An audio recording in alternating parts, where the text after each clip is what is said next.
from NPC Studios in New York City, it's Late Night with Swamp Pants.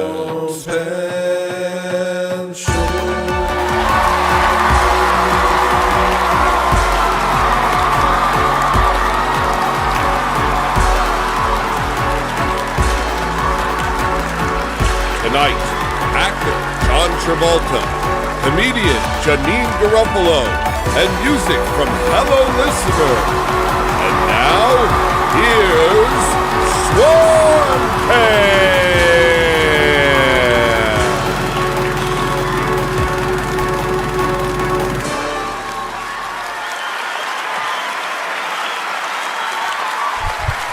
Please.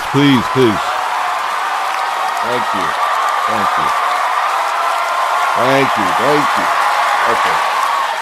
Okay, this is too much. Please, calm down. Everybody take your seats. We've got a great show tonight. Please. Everybody, please, relax. You're too kind. I don't do... Thank you. Now, folks, big news today. O.J. Simpson trial still going on.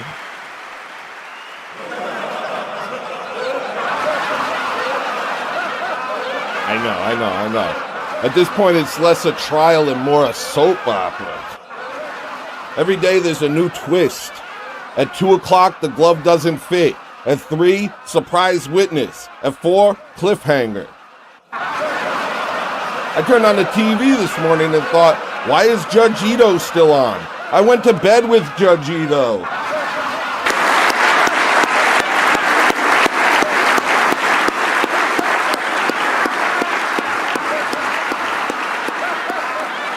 Seriously, this trial has been going on so long. The jury now qualifies for frequent flyer miles.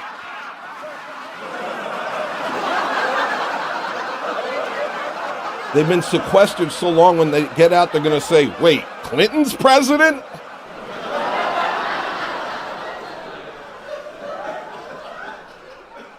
Clinton's president?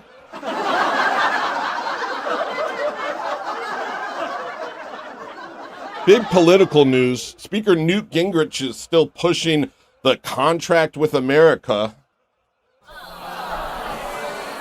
Yeah, it's like a record deal. A lot of hype, big promises, and somewhere in there, fine print you'll regret later.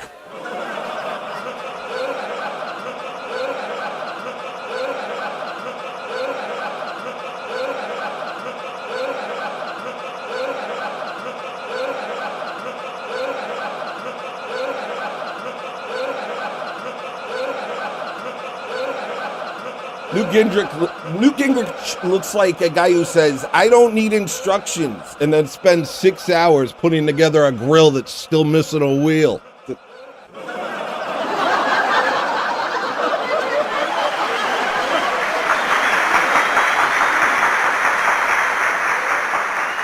Anyone still watching Seinfeld?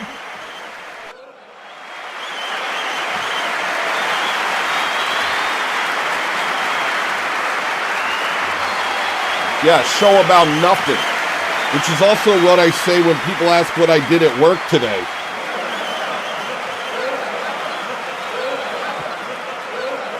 I love that Kramer can burst into Jerry's apartment anytime. In real life, if someone does that, you call the police, or at least move.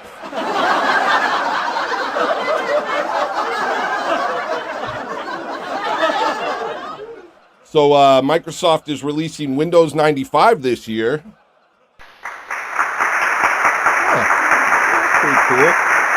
Yeah, they say it's going to make computers easy to use, which means instead of crashing twice a day, it'll crash with confidence.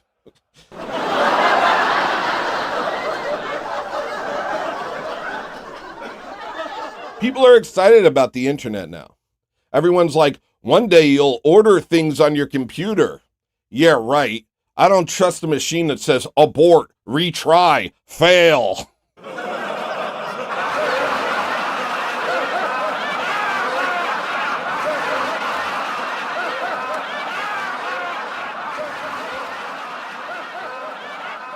And finally, Super Bowl recap. The San Francisco 49ers won. We got some 49ers fans in the audience. That's nice. Yep, which means somewhere Joe Montana smiled and then immediately felt a sharp pain.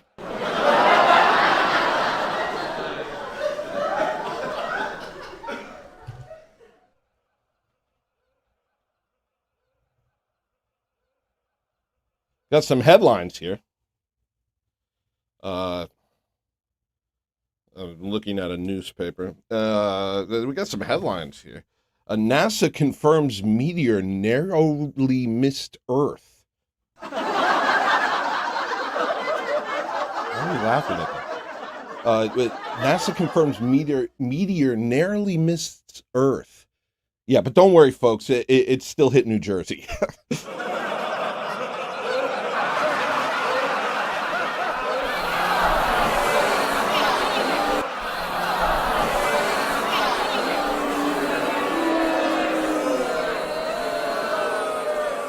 Oh, and this is real. A man in Florida tried to rob a store using a beeper as a weapon. A beeper. That's the least threatening device I can imagine. Don't move or I'll call my mom.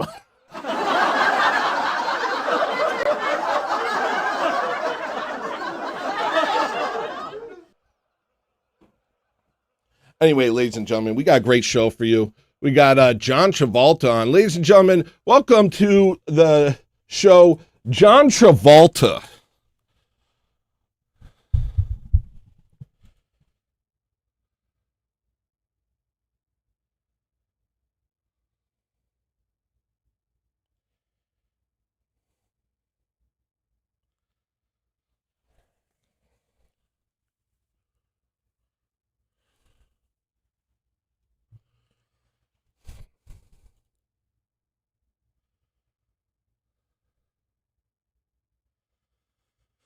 What a comeback, you know? You know him from Saturday Night Fever, Grease, and now the movie everyone's talking about, Pulp Fiction. Look at this. I mean, this is what a comeback looks like. Laughing, thank you, thank you. Laughing, thank you, thank you. Laughing, thank you, thank you. I gotta ask, did it feel different this time? Because suddenly everyone's saying John Travolta is cool again. Yeah, it's strange. I was always the same guy, but suddenly people are like, hey, you're interesting now.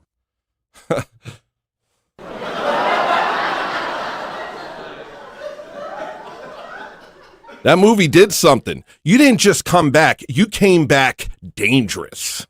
Laughs, that's a good way to put it.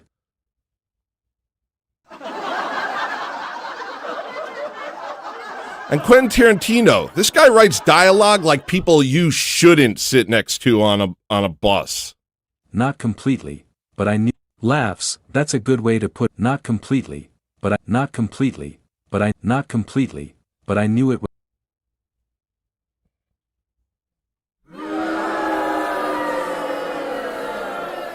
Did you understand the script when you first read it? Not completely, but I knew it was special. It felt like a really violent episode of Seinfeld.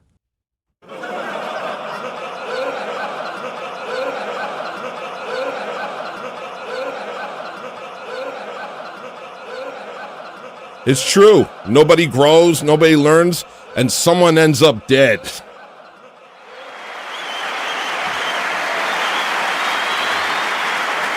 Now let's talk about that scene, the dancing.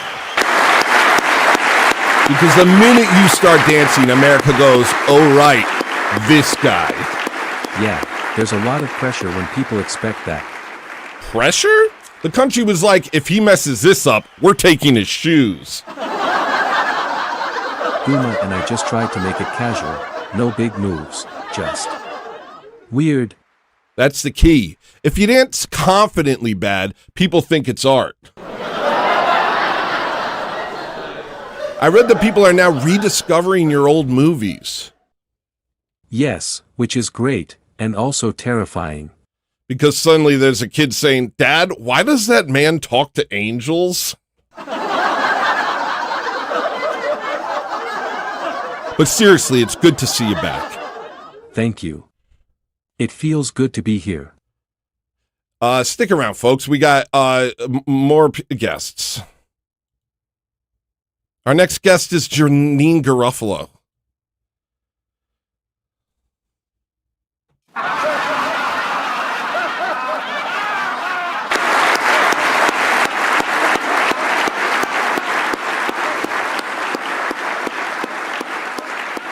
One of the sharpest comedians around. You've seen her in Reality Bites, The Ben Stiller Show, and stand-up all over the country. Ladies and gentlemen, Janine Garofalo.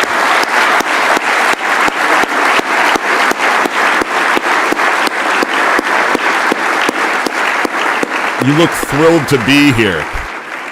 This is exactly how I imagined Friday night. Yeah. Reality Bites really hit a nerve. Apparently people like watching attractive people complain about having no money. That movie captured Gen X so perfectly. Everyone's educated, broke, and deeply disappointed by yogurt commercials.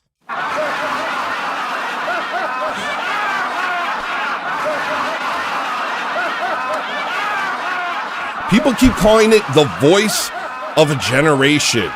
I hate that phrase. Of course you do. We wouldn't be whispering sarcastic comments from the couch. Okay. You also do a lot of stand-up. How's the road? It's glamorous.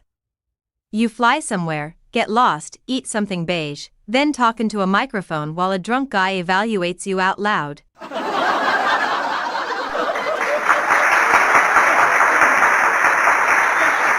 Yeah, comedy clubs are tough. Especially when someone yells, "Lighten up." That never helped anyone. That's like telling someone drowning, "Have you tried?" Not? Oh, Janine. Oh, Janine. You're kind of the anti-sitcom presence. Yeah, I don't project wacky neighbor. No, you project neighbor who returns your lawnmower silently. Always great having you. Thanks. I survived. Before we go, thank you for coming and goodbye. Now, before we go, people, we do have a musical guest. Ladies and gentlemen, hello, listener.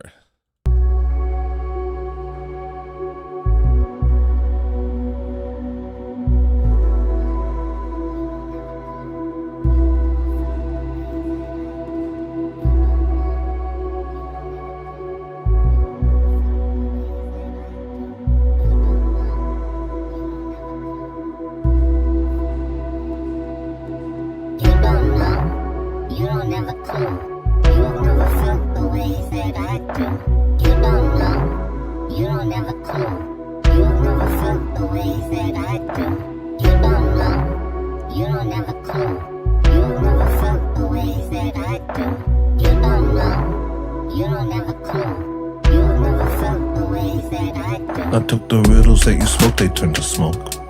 Caught a draft and then they turned into a cloud. The cloud expanded till it blotted out the sun. It said we're not responsible for what we've done. So I took the hint and bought myself a flint. Set fire to the leaves beneath my feet. The fire grew into the house where I grew up. Now I'm standing at the corner of my street. Dodging school buses full of kids that judge me. Say I'm poor, say I'm fat, and say I'm ugly. All I wanted was to make a couple friends. Turn around and then I'm back where I began. My dad driving in reverse across the lawn. Pieces of my house were forming to a wall. Now he's telling me I'll pay for what I've done. Just a second ago I was getting punched. I remember everything. Every girl that said she loved me till she didn't. I remember what it looked like when she didn't. I remember what it felt like when she didn't. They dropped me in, head first into the river Flint. Water in my lungs, I can't see a thing. Tunnel vision setting in. Why didn't they teach us how to swim? They wanted us to drown. Nihilism swept through the town. They can't control the people if they're proud. Nirvana's playing to a sold out crowd. Oh wow, all my idols as a child are in hell. They taught us to hate the world and hate ourselves. Okay, computer comes along. Siren song.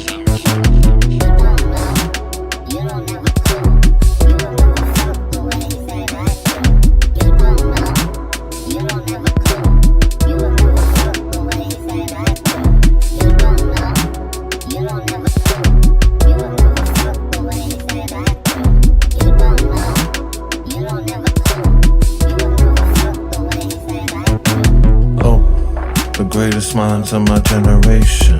Stoned, washed out, dumb and wasted. Oh, since I was young I was medicated. My dad would light a match and say it gave him cravings. Oh, quiet while I think. Never saw my father take a drink, let me paint it. Oh, I hope he knows I don't blame him. I blame Satan. I blame Miles Davis. I blame slow changes. I blame Kanye West getting famous. He took my spot on top and he's Amos. I blame whites for being aimless.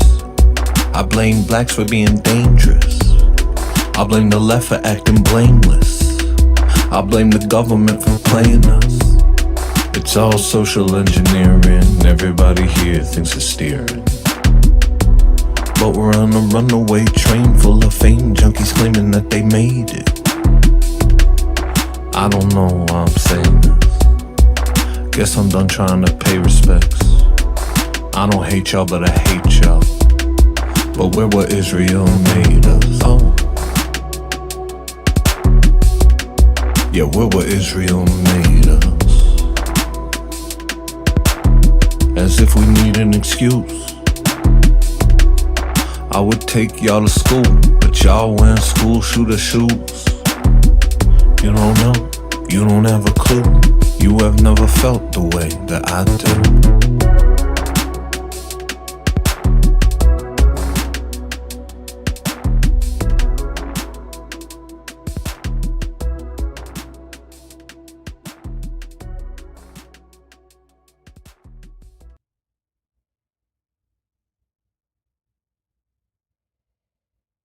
Ladies and gentlemen, hello, listener.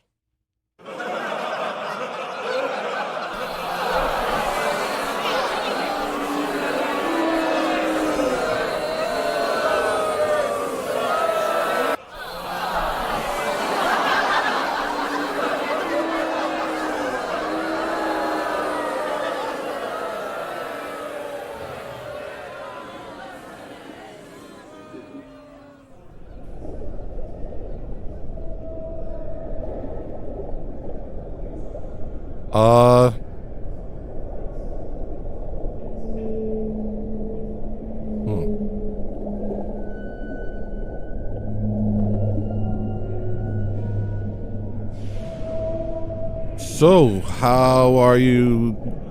I think about my parents and my childhood, and I think of how the world seemed to be stable. I think of my parents living lives in supposedly one of the best times imaginable. I think about a video I saw of a white woman being violently, repeatedly punched in the face by a black man in a park in front of her 4-year-old son. How that little boy was crying mommy and trying to hit the man who was hitting his mom, but the black didn't stop, because he's an animal and not a human being. Whoa. And she lay there motionless, being pummeled in front of her child, in public, and other blacks are watching and they do nothing to stop it. And I think about how we're not allowed to have automatic weapons, that we have to engage with these hordes of savages with our little pea shooters. And I think of the people marching in the streets to make it so this sort of thing happens more. And I vacillate wildly between utter hopelessness and rage. And I think about God. A lot.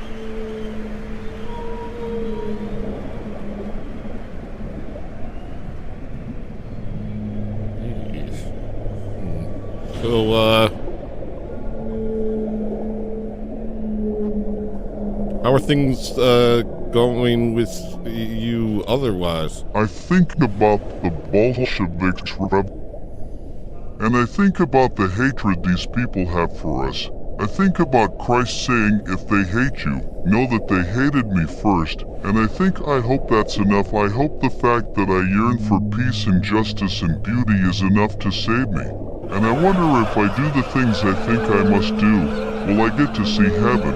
And I try to just make it through the day. The days keep getting away from me. I don't know how to live this life.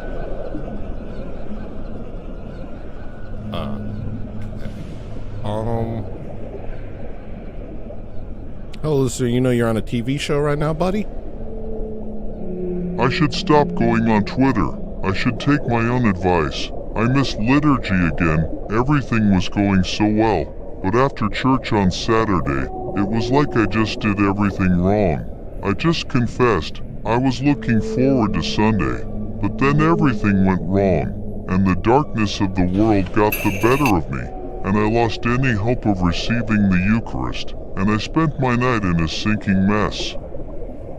And I fell asleep 3 hours before liturgy, and it all went back to zero. I might walk away from all this. My plan was to become a laughingstock to everyone, to say everything I thought and not care what happened. I figured they'd just continue calling me a fat loser, but instead they started to appreciate me. I look at the world and I see so much darkness. I yearn for beauty. I try to create it, but sometimes I can't. Sometimes all I can do is let my insides pour out. I hope no one is hurt by this. I'm sorry. I'm sorry. I'm sorry you couldn't be here tonight. Hello, listener. I should stop going on Twitter. I should take my own advice. I miss liturgy again. The time for the precious artist who drifts on the outskirts of society clinging to any shred of hope he can find is over. I'll make war music for you, because war is coming, and our enemies are savages, vile to the core, with no shame and no limits on their depravity. I see it. You see it. Let's not lie to ourselves.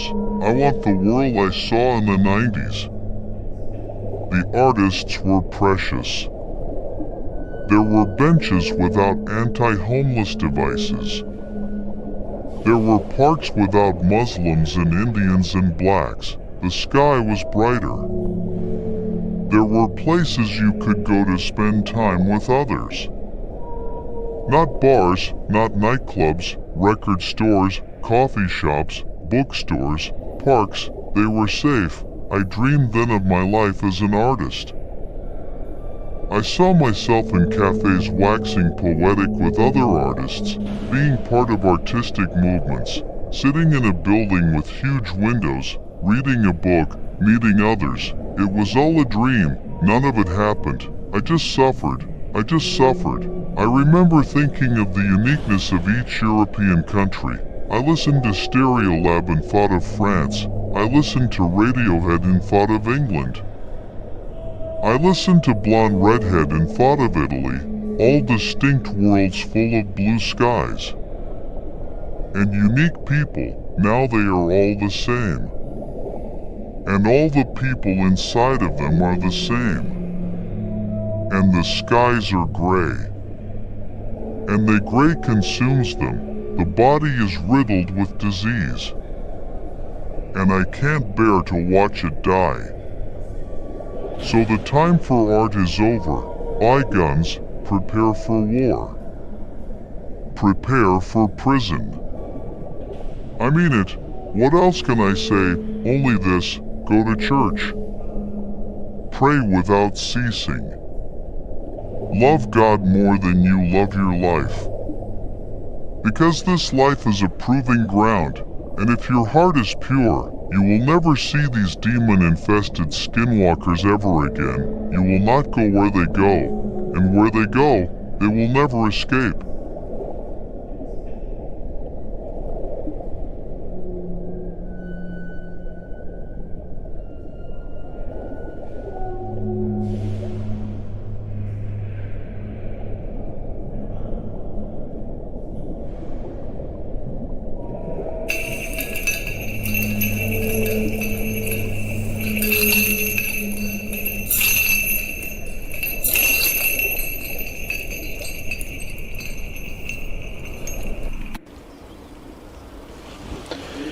name of the Father, and of the Son, and of the Holy Spirit. Amen.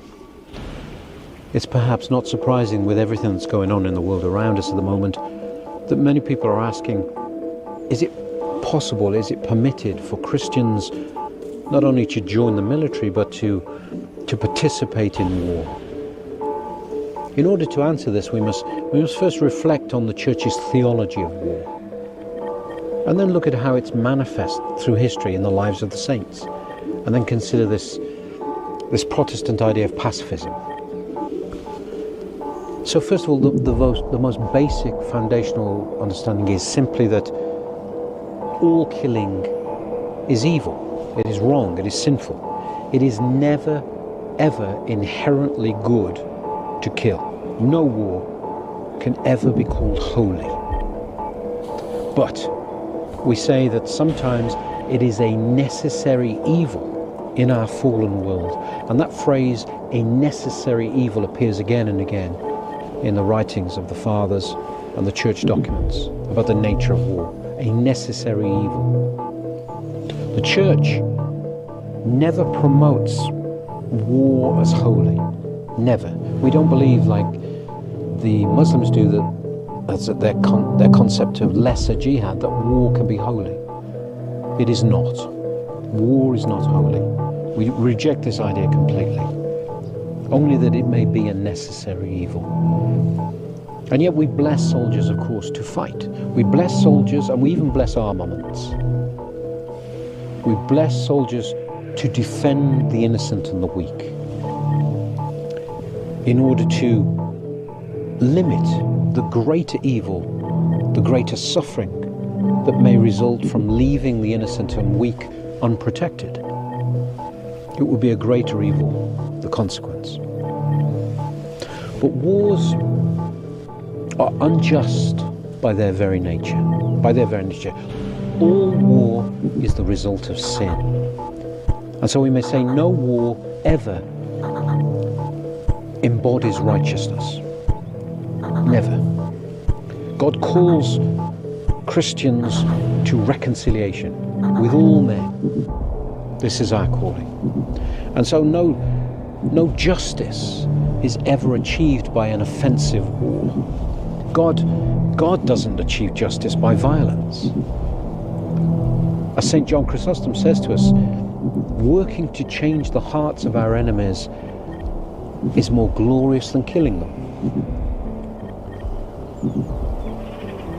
But in reality, in the reality of our fallen world, there are groups, there are large portions of certain nations that not only refuse to repent, but because of their demonic ideology are intent on causing suffering and violence on other people. They're often intent on great evil. Every Christian, yes, must work to and pray for peace. Peace is an embodiment of Christ's gospel. And war is a manifestation of evil in our world. And so, yes, everything must be done to avoid war. But in a fallen world, this isn't always possible. The reality is the avoidance of war is not always possible. And so, through what we call economia in the church, economia, we must always remember, isn't a blanket rule or law imposed to let us off something. It's a specific dispensation from our calling because of our weakness and sinfulness in a particular situation.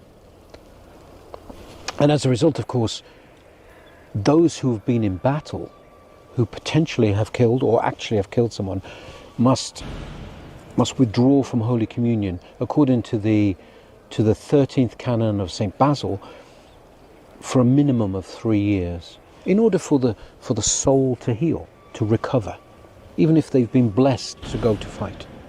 The soul needs this time to recover. If a man refuses to defend the innocent from invasion, an invasion that may inflict evil on the innocent, then that personal choice may result in greater evil. And this is why we reject this Protestant idea of pacifism. Let us remember, pacifism did not exist prior to the Protestant piety that produced it. And when we look at the 18th century soldiers with their big curly moustaches, this was the fashion amongst the soldiers.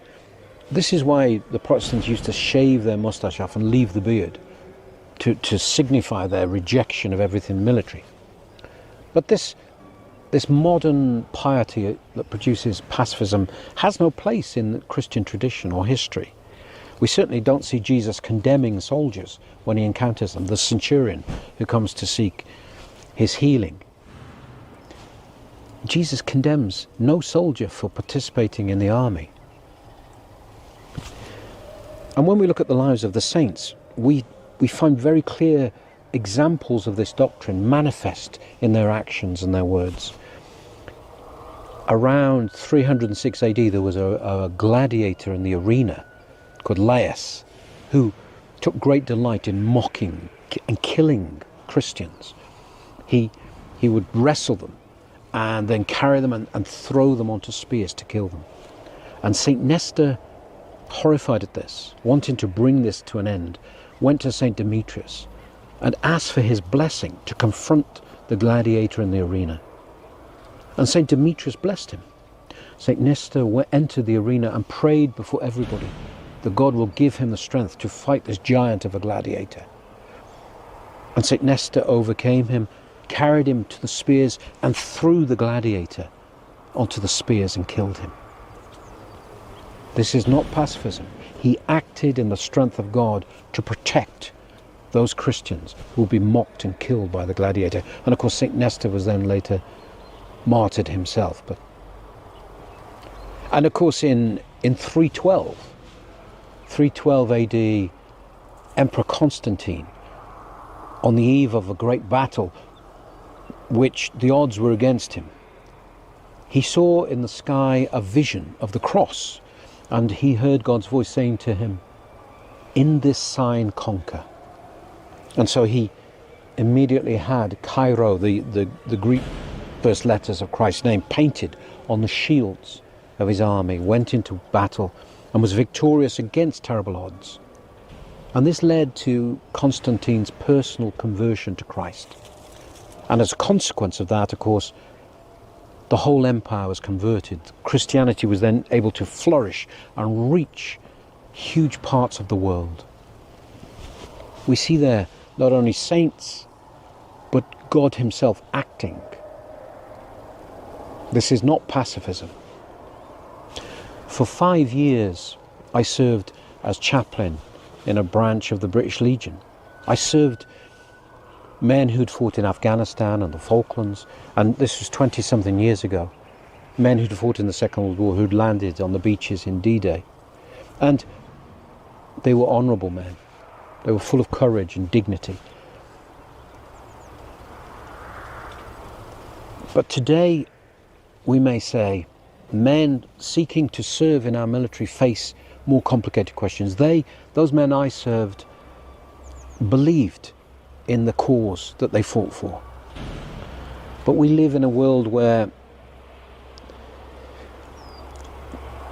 men are called to fight in wars that are not about defending the innocent and the weak, but about protecting the interests of international corporations, obtaining resources, furthering the interests of corrupt politicians.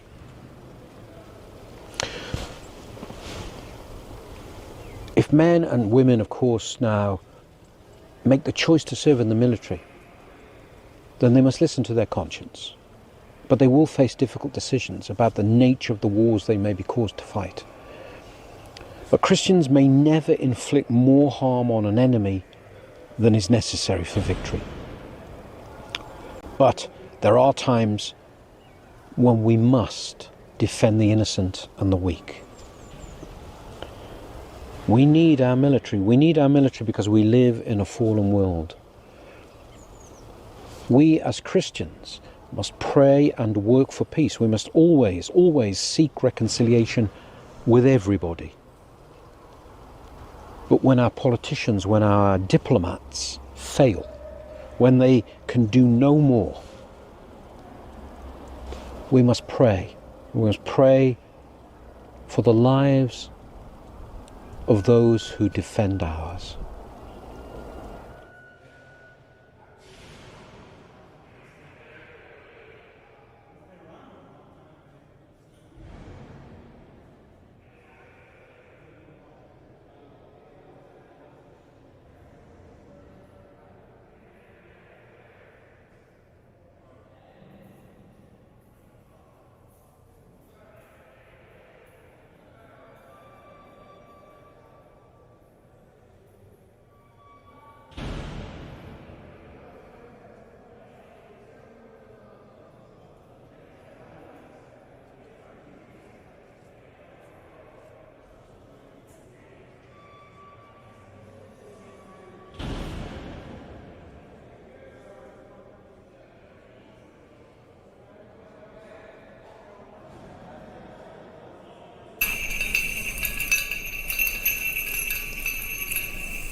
Welcome to Uncommon Knowledge.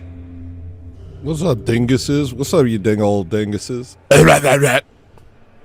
Hey guys, welcome to another show that I'm doing, and it is from the heart, and it is from the deepest part, and it's from the start another goal, and we're doing goals, we're setting goals, we're getting ready for war. Because there is no other way at this point. Get ready for war.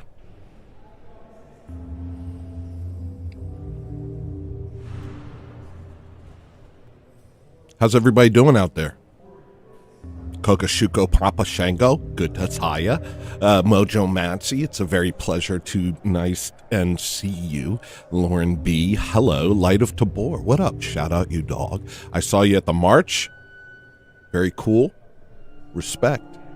Randolph Wessler, what's up, dude? Abe Dinkus, hello, you. Baron, hello. Associa Hadron, hello. It's going so fast, I must be famous. Hi, Undrarum. What up, Jimmy? What up, Jimmy, dude? What up, Zorcht? You are a voice of a generation? I better start working out. Look, if I'm going to start talking war, and I think I am, I better start preparing. So 2026 is the year that Tony stops being fat, and I'm going to hate it, because I love being a fat guy. It's funnier. And I like breaking the mold. I like being the artist of my generation, and also a big fat slob. But duty calls. I'm going to start working out. I want to feel like when I see other people, I want to know that they're jealous of my muscles. I want them to see my muscles and say, I hate that guy. Because that's what I do when I see strong people. When I see people with big muscles, I say, no! No! I hate it. Why can't you be a schlep? Why can't you be a big fat slob like me? You're making me aware of my body. Stop. Don't look at me. Don't look at me. I'm ashamed. I wasn't ashamed before I saw you, but now I am. Eee! Oh gosh! I gotta leave the supermarket. I'm gonna put on a jacket. Let me go put on a jacket. This shirt's too tight. They can see my belly button hole.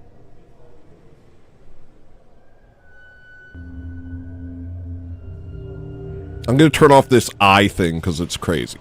Let's turn off the eye thing. Welcome, ladies and gentlemen, to my actual eyes. And they're looking over there. Hi, guys. Sorry for freaking you out with my freaky fake eyes. But it was for the bit, you know? It was for the bit. I always be double checking my belly button holes to make sure they don't stick out too far. Very gross to look at. If somebody can see the imprint of your belly button, first off, you got too big a belly button, Scout. Work it down. Second off, that shirt's too tight. I've been pulling on my shirt since I was little. That's what fat people do. We're constantly pulling on our shirt because we don't want to expose our tummies. I bet all of my shirts have little pull marks on it. What if it wasn't the case? What if it was not the case? What if I change? What if I change? Could you imagine? Could you imagine? I know you could. You guys believe in me more than I believe in myself. I've noticed that about you. I appreciate it. And I love you. I'm trying a new goal thing. I'm doing super chat goals. So we have a little goal over there on the super chat thing. If you hit that, you get the goal. And you like getting the goal over here because I do a big old dumb thing. I also have a goal that includes super chats and tips up here. But it's got no sense of urgency. There's no timer on it. So that's just there. Whatever. The other one has urgency. And as many times as you hit this goal, I'm going to give you the goal video with the goal dance and the goal happiness. Tony, imagine feeling comfortable at all the time. That's what not being fat feels like. I've never felt that in my life. And it sounds wonderful. It sounds wonderful. You always wanted to be husky? No, I want to not get worn out easily. Tony already earned this goal. This is the future talking. Nice, Jimmy. Nice, Jimmy. Thanks, dude. We got some big stuff ahead of us. Scud is almost ready. And Ortho Thugs is back. And it's crazier than ever before. So get ready for that. Get ready for that. Season 3 is upon us. If you didn't see Friday's show, go back and watch it. One of the funniest shows. I was so scared that I was doing something bad, and then I watched it back and I was like, that was hysterical.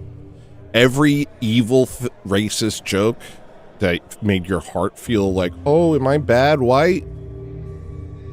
Funny as crap. Jimmy saying all sorts of crazy words. I don't even know how many sentences he made that I've previously never heard. Those were new sentences. Oh, let me turn up the super chat noise. Where's the super chat noise? There we go. Josiah, thank you, brother. Josiah, thank you, brother. Welcome to Monday, guys. We're going to be doing it big all week. Obviously, I won't be doing it too much because I have a lot to do.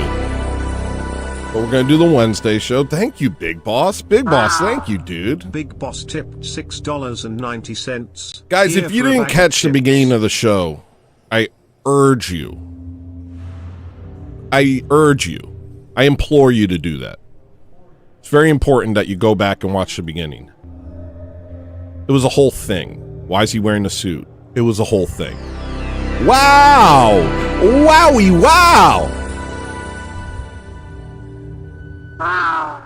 Black Flame Nova tipped $100 for the war chest and weight loss journey. I'm giving you Jim Bob's money instead. I already paid some Yortlandia taxes. Wow. Thank you, man. Thank you for the generosity. Let's get these sounds going. I just remembered what I do over here. So here is your sound. I'm going to have to push this up here because I can't see it down there. All right. Here's your sound. Black Flame Nova.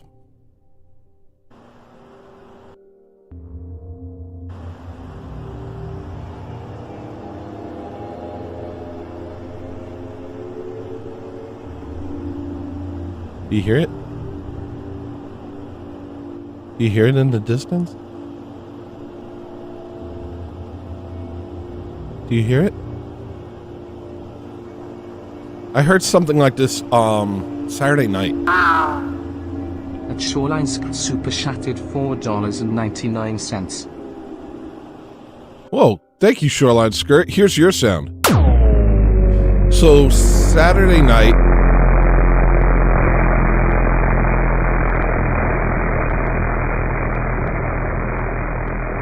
I went to Vigil. I confessed. And I realized at confession I had a very good week. I was like, well, I don't have that much to confess. And I was pretty proud. I was pretty proud of myself. And I went home, and I was like the past 2 weeks, I've been looking forward to the Justin Gaethje Patty Pimblett fight. So I went home and I was like, okay, now I'm going to watch it. And so I sat down.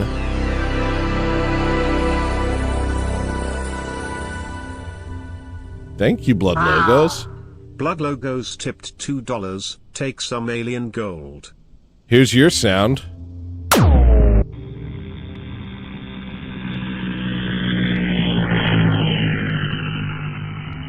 What kind of thing was that? So I go home and I'm watching the show and eating tater tots with cheese and dipping it in ranch dressing. Okay? I understand that's one of the things I'm going to have to stop doing. I get it. Thank you for helping me. I'm growing every day growing stronger. And so I'll try to stop eating tater tots with cheese and ranch dressing. I understand. So I'm eating that and I'm watching the Patty Pimblett Justin Gaethje fight. And I know that a lot of my audience doesn't watch UFC, and that's probably for the best because the Saints spoke about the Coliseums endlessly, and now here I am watching essentially gladiatorial battles. Watching two white man dingoes beat each other half to death. And I know I probably shouldn't watch it. But I've always liked the sport. I've always liked it. And I like Patty Pimblett. I like him because he's like a goofball and he's like a little, hey, I'm a scalcer. We don't get knocked down. I was really hyped to watch this guy. How long is this war going to be? Because I'm already tired. I'd want to judge you, but I'm right there with you, buddy. I'm right there with you. Thank you, Snagglebeast. Here's your sound. That's what I expected. Snagglebeast tipped $2. I want to hear and see the goal video. Let's get this. Patty Pimblett got mauled. It made me very unhappy. He got mauled by an over-the-hill Justin Gaethje. Now, Justin Gaethje is one of the most violent people I've ever seen in my life. Like, his old fights, if you watch Justin Gaethje's old fights, it's frightening to watch. It's as if you got locked in a room. It's as if you know what it is? Watching Justin Gaethje fight anybody is like watching a 10-year-old locked in a cage with a pit bull. It's freaky. It's literally freaky. But he was over the hill. Guy's like 38. That's not a great age for fighters. We thought this was going to be easy money. Not that I bet on it, but you know what I mean. And Patty got trounced, bro. He got trounced. Now, granted, a lot of it, and I'll get off of UFC in a minute. I understand, but give me a second. I'm getting there. A lot of it was Justin Gaethje literally poked out both of his eyes, and the ref didn't stop one of them. He got poked in the eye, fell to the ground holding his eye, got punched in the solar plexus, and that was kind of the determiner of the fight. So, honestly, it was a really dirty fight. The way Justin Gaethje, he also kneed him in the groin. It was very dirty the way he won. I don't think it was an honorable win in any way, shape, or form. And I think if he didn't poke his eyes, so you literally couldn't see, I think Patty would have done a much better job. But Patty didn't go down. He did not go down. He said Scousers don't get knocked out, and he did not get knocked out. He got knocked down, and it was the scariest thing I ever saw because he would get hit with a hammer, and then stare at Justin Gaethje while he's punching him in the face. It was like, whoa, that's a different type of man. Anyway, the fight ended. Gaethje won. Patty looked like he'd been mauled by a bear. And I was very, very, very unhappy. And things start to turn. Things start to turn in the evening. I jumped in a group chat on my Discord and I realized that I judged, I was prideful, I did a bunch of stuff I shouldn't do. Hold up. Average redhead tipped $3.33. Tony dressed up nicely for everyone. The least you all can do is smash the goal. So true. So true, dude. So true. I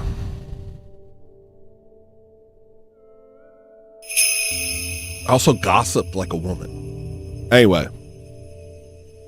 And then I cursed. And then in my head I was like, I can't take the Eucharist tomorrow. I know that I can't take the Eucharist tomorrow.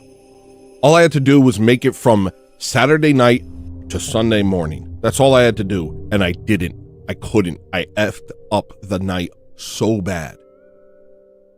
The realization of how bad I messed up the night made me mess it up more. I went on a tirade, lost my cool, was cursing, was throwing stuff. This is not how you're supposed to handle things, by the way. I am not a good example of a Christian. I'm not a good example of really anything.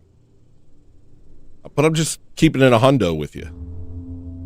I'm a good example of keeping it a hundo. I'll tell you that. Keeping a freaking Hyundai Elantra with y'all. Thank you. Here's your sound, bro. Wait. You just subscribed. Get out of here. Stop trying to steal sounds. Susan Griffith. Thank you, yo. Here's your sound. Suzanne Griffith tipped $5.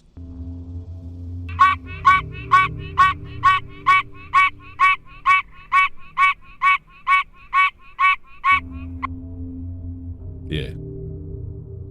That's for you. Ended up spending a whole night awake in my mind and in my feelings, falling asleep 2 hours before liturgy.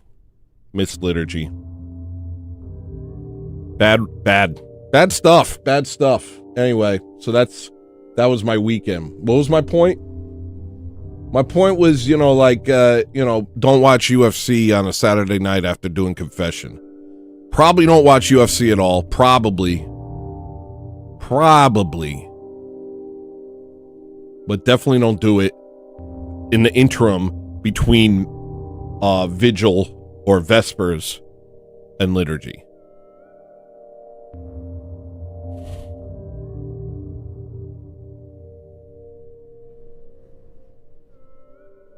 A lot of people might not know this, but Tony is kind of a big deal. Thank you for saying it. Thank you for saying what I can't say. Rip says, just don't watch UFC. I have to become a warrior. Rip, I have to become a warrior. Tony, my daughter was looking for you. She prayed for you. She asked me if you heard it. I felt it. I didn't hear it, but I felt it. Oh, you... God bless you, Mark. I'm so grateful to have you in my life. Carefree says, I turn it off when it becomes grappling because grappling is gay. Yeah, that's an internal thing for you, I think. I think you see, you're like, ugh, this is gay. All right, I'm sorry. I apologize. It was a robot frog. Do you have swarm pants on the site? What is that? Oh. Brilliant. And yes, I will do that. And I felt bad for forgetting to make sure my alarm... Oh, I'm just catching the end of that. Tony is the next WWE heavyweight champ. That's a little more true than you might realize, and Jimmy knows why. And I'm sorry for saying this, but Scud incoming, brothers. Scud incoming. All right, so what are we doing? I'm here. Can you make lawn pants? I don't know what that is. What's lawn pants, dude? I saw a video of Jimmy yesterday fixing something. Oh, I'm so inferior to people. It upset me. He was like fixing a porch, and he's like, and saying the words the docket. Here's how you make sure your donkeys are evenly spaced. I came up with a hack for making sure your donketaloids are evenly spaced. And then he goes and he drills in 1 second. And he looks at the camera and he says, Tony, you're fat. I understand they made this before you even knew I existed, but still, I felt that energy coming from it. Why'd you look at the camera afterwards? You knew how masculine you were. You knew how masculine and capable you were being in front of everyone. Don't do that to me. Don't do that to me. You have an invalid best friend.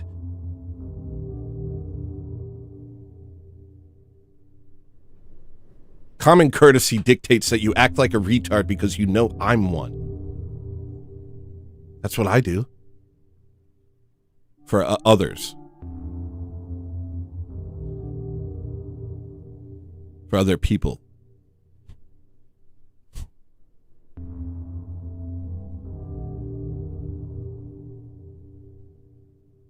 You can become a valid person, Tony. Thank you, Snagglebees. Can you make driveway pants? He Pro just made a jig, lol. See, even that. Hi. I've only ever just made songs.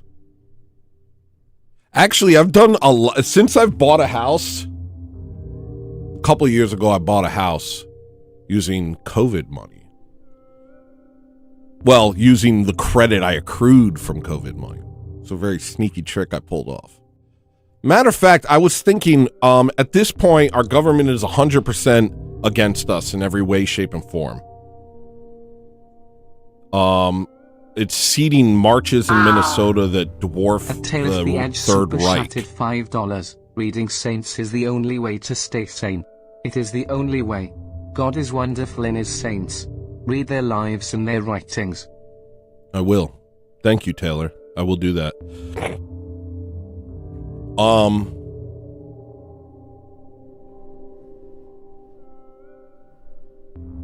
You know what I'm about to say? I'm saying this. Maybe I'm wrong. I'm going to talk to my priest about it.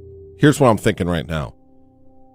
Everyone else is fleecing the tax dollar for everything it's worth, while we are just freaking struggling.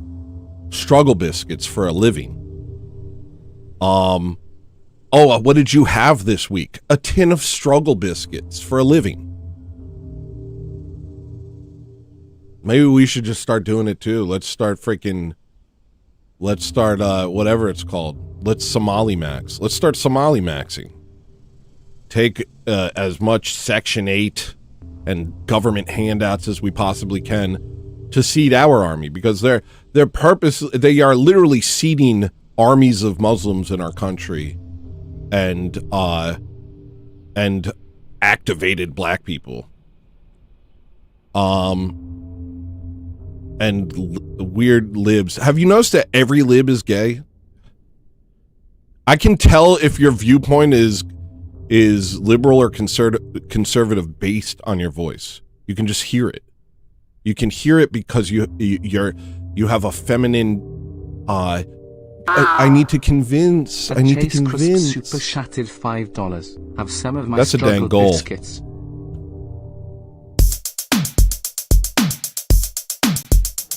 I was worried about paying my bills this week. I was worried that I'd be poor. I was worried I'd have to live in the streets, cause the Arby's to charge my phone. I was worried that y'all didn't like me no more. I was worried that I fell off. I'm about to have a day on panic attack, cause I thought you wouldn't hit the goal. But you hit the goal. Just now.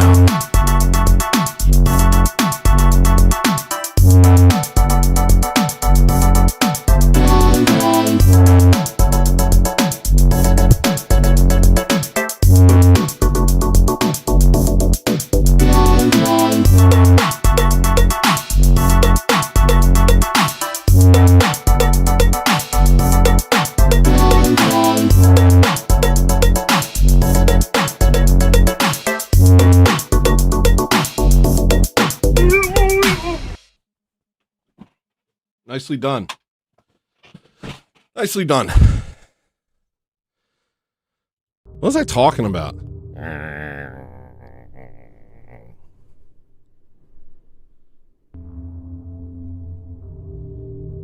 On Alaska.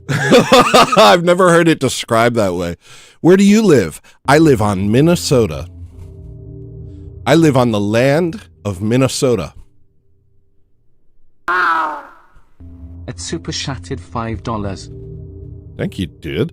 Here's your sound.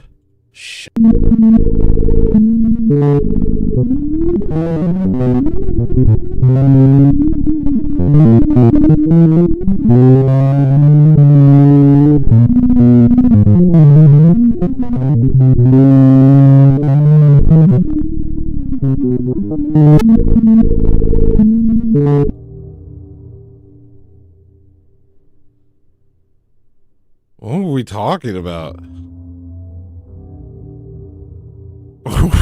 What were we talking about, dude?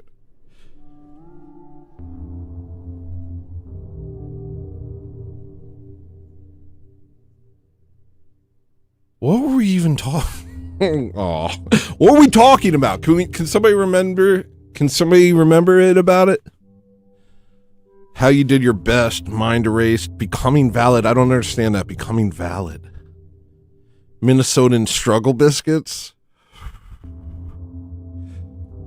We're living on biscuits. That sound dislodged a marble-sized wax ball from my inner ear. You're talking about watching Jimmy. No, that's not true either. What I'm saying is let's start fleecing the government the same way our enemies do, because impoverishing us while giving free money to double-digit IQs is part of their plan. Maybe our principles shouldn't extend to refusing government handouts, and maybe we should start handout maxing so that we can build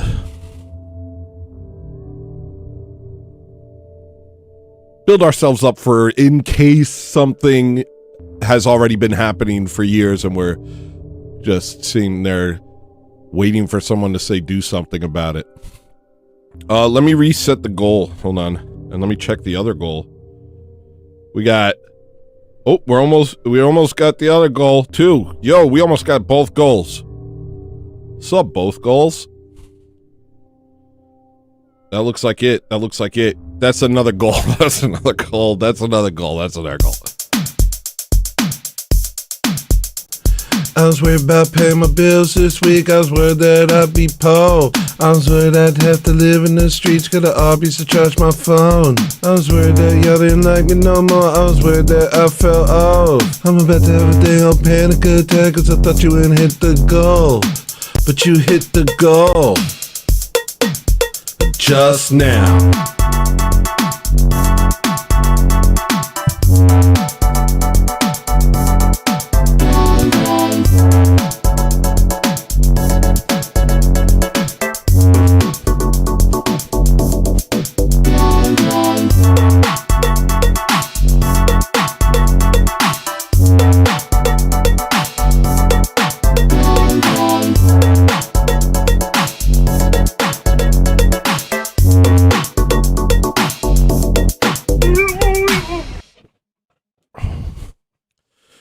Only Italians can do that. At Unhipbone Super Shattered $5. Bamps. Bants. Right back at you. Here's your sound.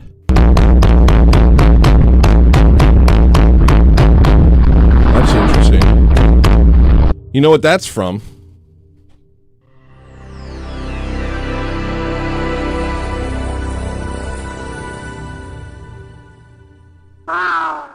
Snagglebeast tipped $3.33. This was actually something that I was told by other veterans after I separated from the military. A guy from a local lodge said that they could find something to give you disability. This is apparently a time-honored tradition for vets. At Chase Crisp Super Shattered $2. Here's your sound, bud. How did you fix the squeaky chair? There's actually a stream about it somewhere. And I wish someone knew. I wish someone in chat could tell you which stream. Because it was a very funny stream. It was very funny. And I basically emptied an entire can of WD-40 on it. My whole house was smelly.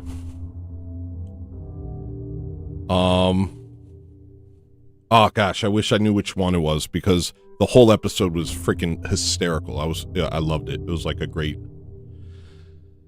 episode of show or whatever. Okay, let me reset the super chat thing.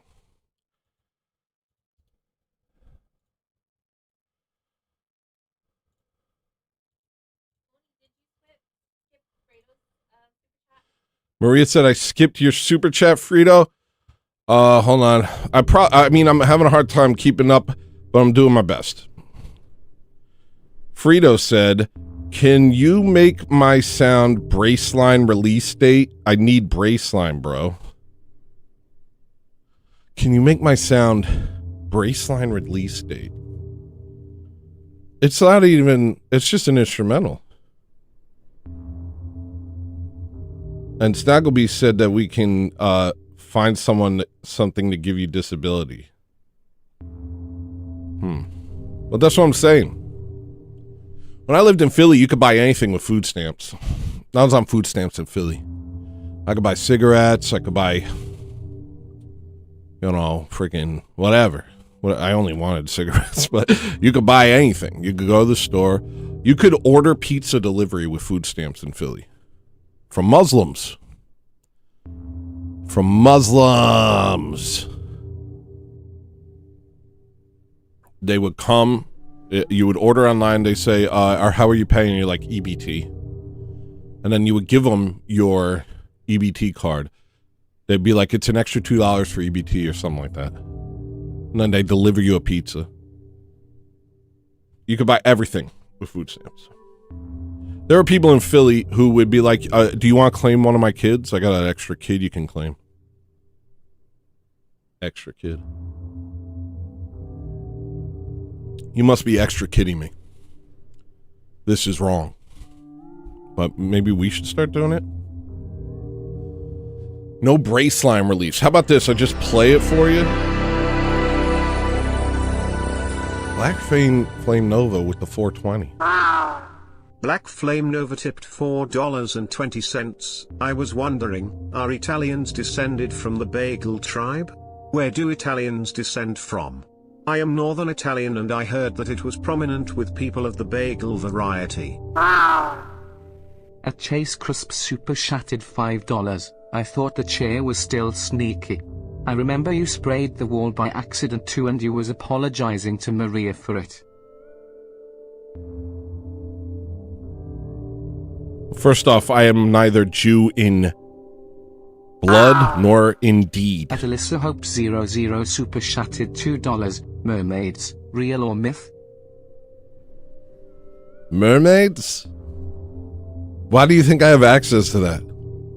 Why do you think I have access to whether mermaids are real? You're giving me too much credit. Here's all three of your sounds.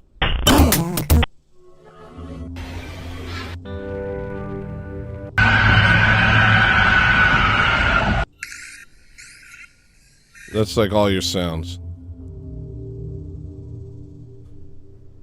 Well, you found the Tony Fixes His shirt? Y'all are awesome, yo.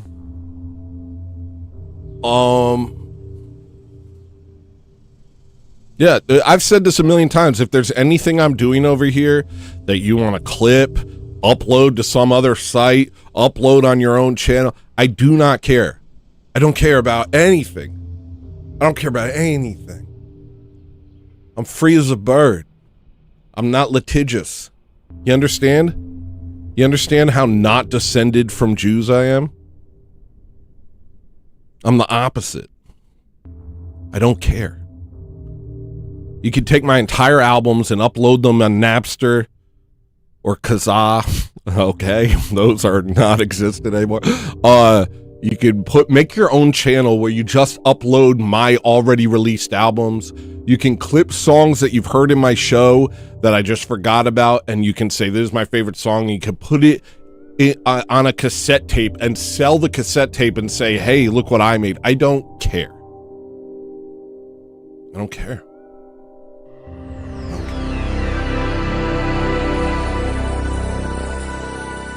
You want the dumbest sound I got?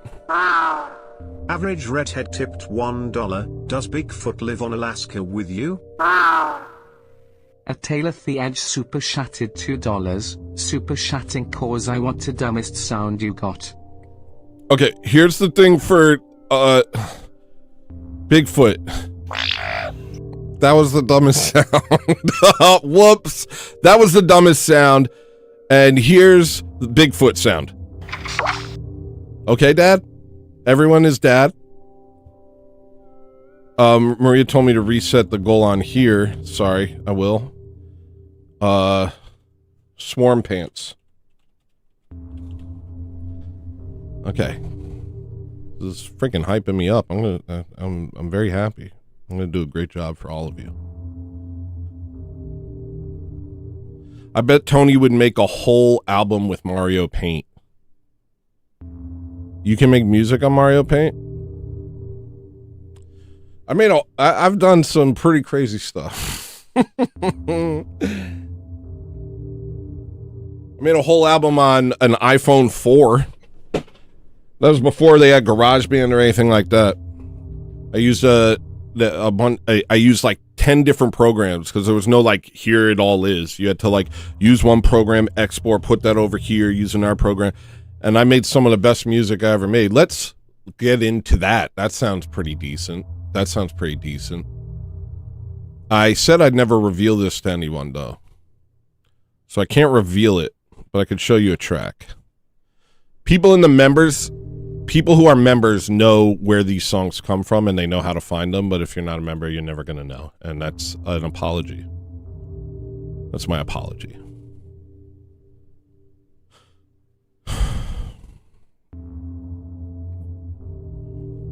Yeah, but they did it after I did it, and they did it with an iPad, and it sounded stupid, and mine sounded amazing.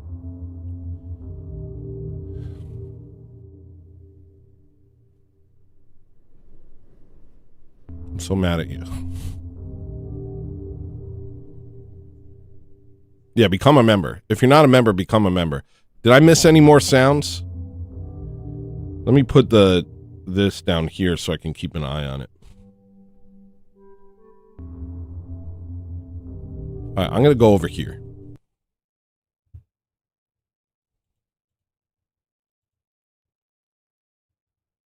And I'm going to play you a little something that I like to, not tell. I'm not going to tell you. And my computer just froze.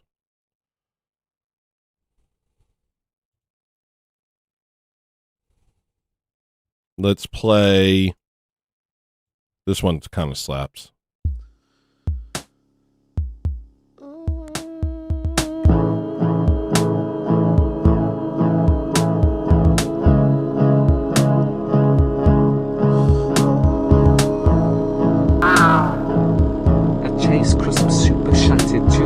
Remember, if the music isn't from Tony, it's garbage. That's right, buddy. And if you don't say I'm the greatest artist of my generation, you're incorrect. It's really that simple. And I'm not mad at you. I just know that you can't be trusted to have the correct information. That's fine.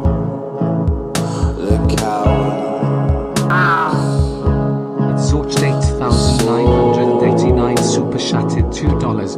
War Polygon. I haven't thought about either of those words in a long time. Thank you for bringing them into my life. I want to say wharf. I want to say living.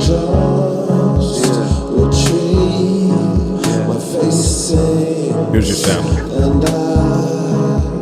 Can you hear it?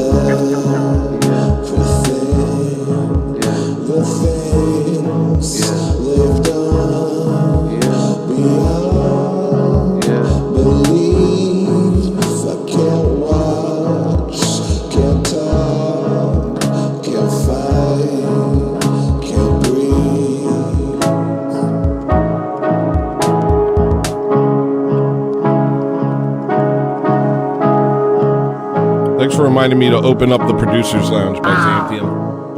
Slow Boy Whiteboard 4 super chatted $5. Thank you, Slow Boy. Good to see you. Here's your sound. how they go. We die in our sins. Cold, forgotten. The soul. Here's your sound. I already gave somebody that sound. Here's your sound, slow boy. Ready? You're such a problem. You said you came on. You said, "Oh, the ads are on. Why are the ads on?" And I turned them off and I said, "I'm sorry." And what did you respond with? "I'm mad face." What's that? Apology accepted, slow boy? Is that what that is? I can never please you. Why can't I make you happy, slow boy?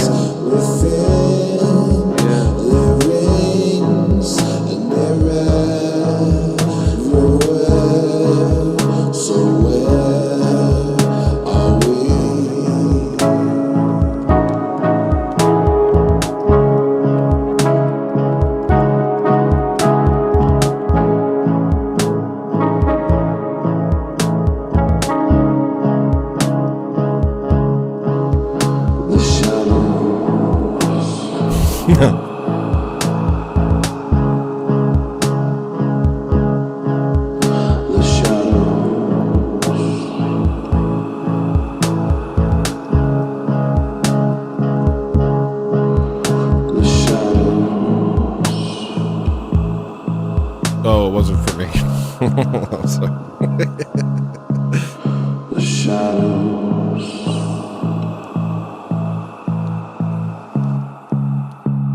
So if you like that and you want to know where you can hear more songs in that lo-fi, dark, gloomy, lagoon-like music, become a member. If you're not a member, I don't know what you're doing. Again, not judging. Just I don't understand. I do a Monday show. On Wednesday, I do a members-only show, which is a lot more up in the air, I'm not going to lie, but often produces some of the best shows. And then I do Orthothugs and show's over. And I don't do more than that because I have to learn how to do my life. I need to learn how to do a life. I'm 42 and I'm still trying to figure out how to live. Oh, let me play Braceline for Frito. Here you go, bud.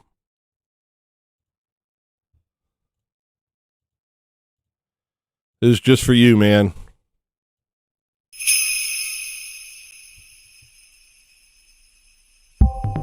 I'm not taking requests. This is just a special thing. This is a special situation. Tony, what was the name of the song you played with the music video today? It's called,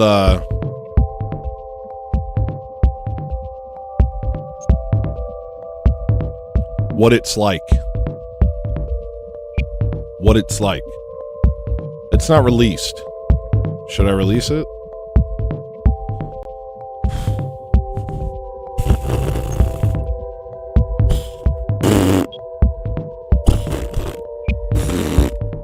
Should I release that?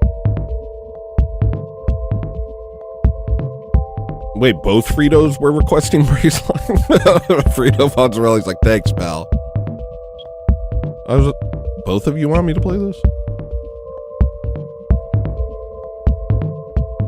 Put Daga on soft. I was gonna make an 80s album with Daga.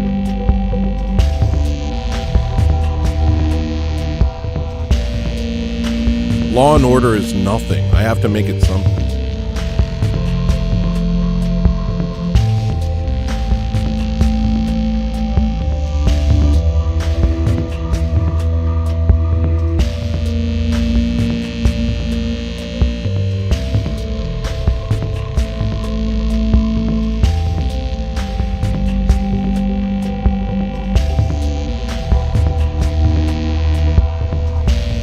Oh, where's the thing? There it is. Ooh, we're almost at our goal. It's very fun. It's a fun situation.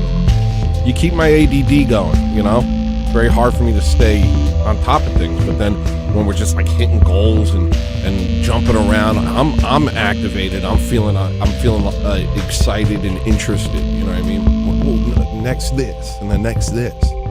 What are we going to do when this song's over, though? I do have some stuff in Twitter, but it's all depressing.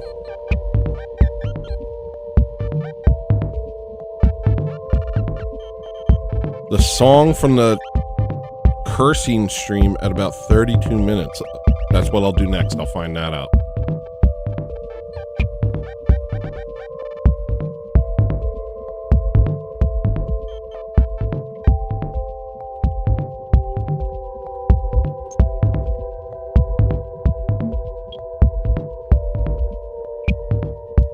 When did I make this stream? I don't even know what this is. Doesn't even have a thumbnail. What is this?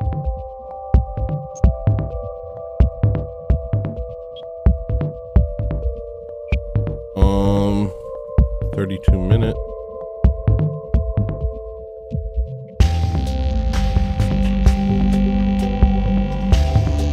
I think we need to reconsider Mongolia. Let Russia reconsider Mongolia. Let's reconsider America. Let's take over Canada. Let's take over Greenland. Let's turn them into Neo-Byzantium.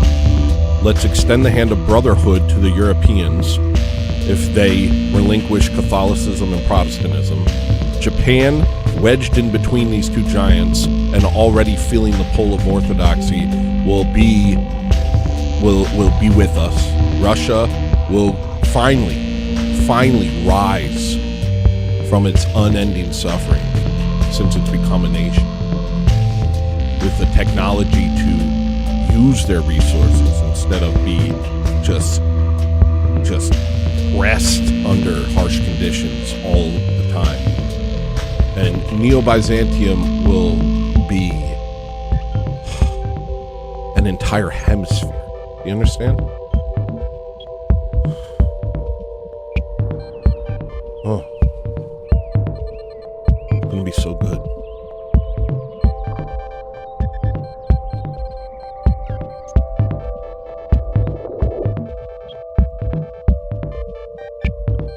Mongolian horse culture is pretty cool. Also their hats.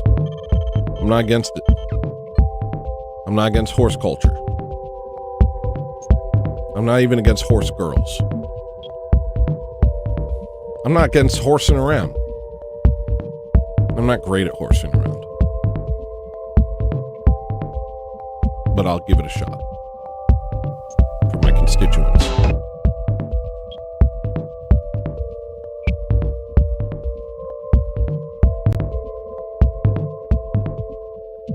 All right, here's the song you're talking about.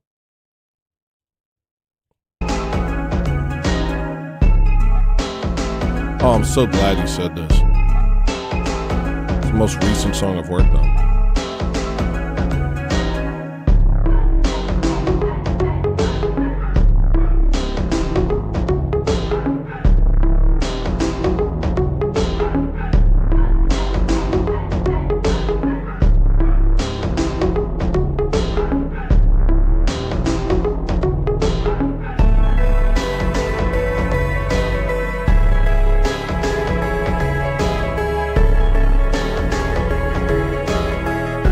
I'm so glad you like this. I was worried people wouldn't like it.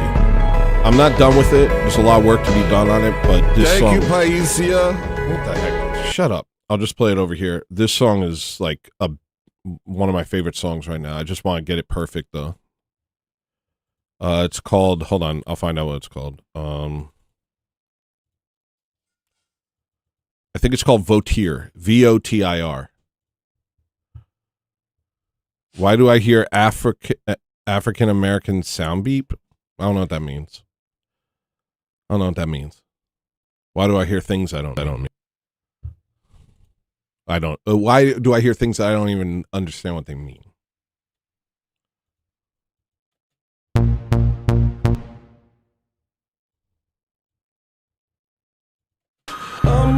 Nope, it's not Votir. Sorry, it's not Votir. Hold on. It's...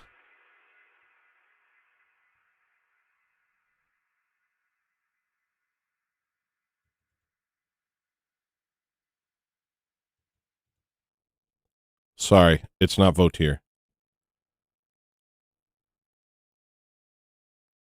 Hold on, I'll find out what it is. Is it this one? No.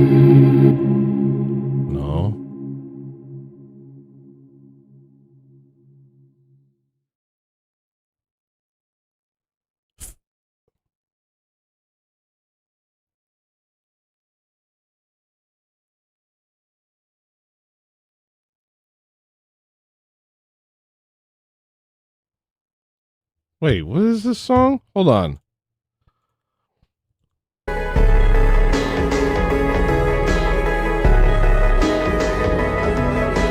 Tell me what it's for. Your source, your plight.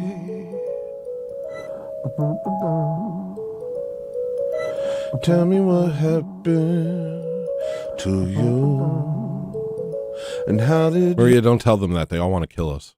You survive. Tell me your story, the lows, the highs.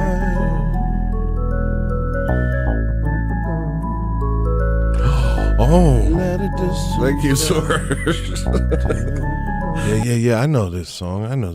It's hold on. It's from Chasm, which isn't. It's not released. Do I have a Chasm folder yet? I do. I don't. Yes. Okay. Tony is a bazooka. I don't think it was in the song, but No One's in the Producer Lounge. It might be Your Own House.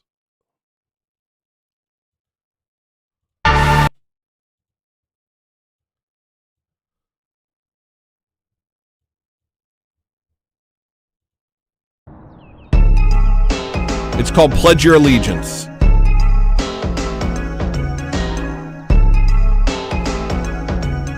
And it's one of my favorite songs. But it's not the song I thought you were talking about.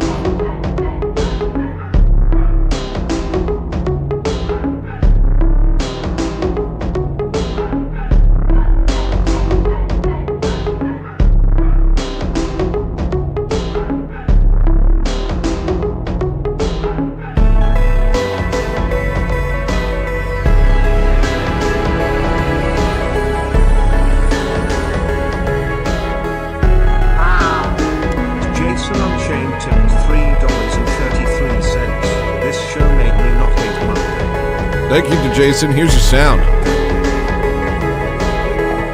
Do you hear it? There it is. Tell me what it's for. Your source, your plight.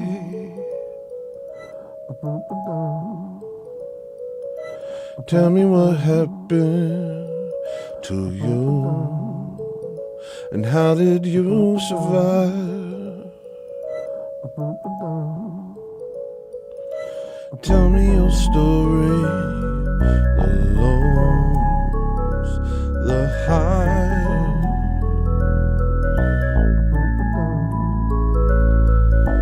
Let it disinfect the light. A break through the glass, I took all the cash and burned down the store. Been sitting on the floor and counted all up, don't know what it's for. I see what it's worth, the gift is a curse, I always want more. I fill up my purse and hop in my hearse, get back to the tour. Oh, pull me over on my way, show me in my smiling face, maybe you could be front page. Oh, stop me when I'm on the run, tell me not to pull my gun, I'm about to have a son. Hey.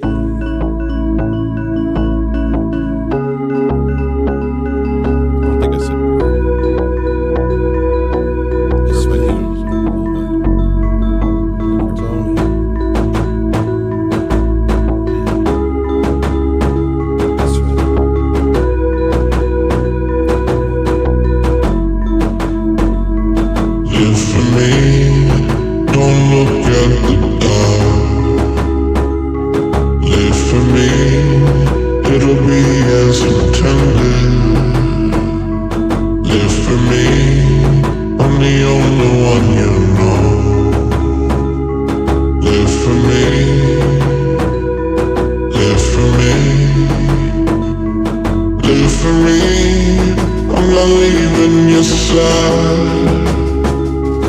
Live for me, I will never tell you lies. Live for me, and embrace the life I give.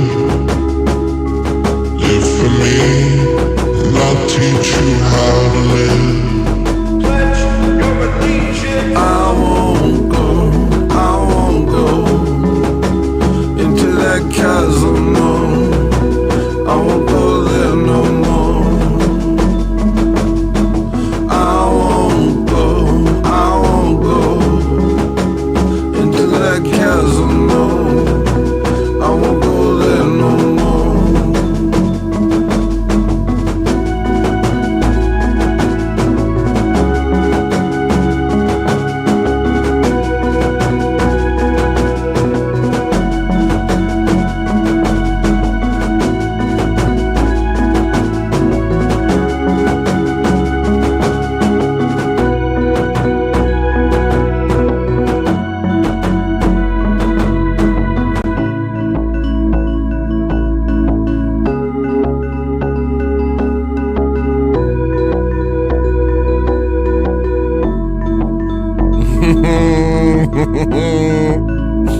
Yeah, that's funny. Let's talk about that. Let's talk about that.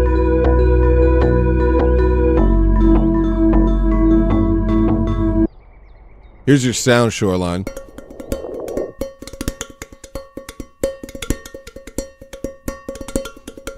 That's the sound of his people, by the way. So, show's over. Oh, also, the reason you haven't heard this song, I don't know. It's from Chasm, which hasn't been released. It still needs a lot of fine-tuning. There's a bunch of songs on Chasm. It's a crazy album. I've been working on it forever. It'll be released. Let's talk about Shoreline Skirt. Show's over.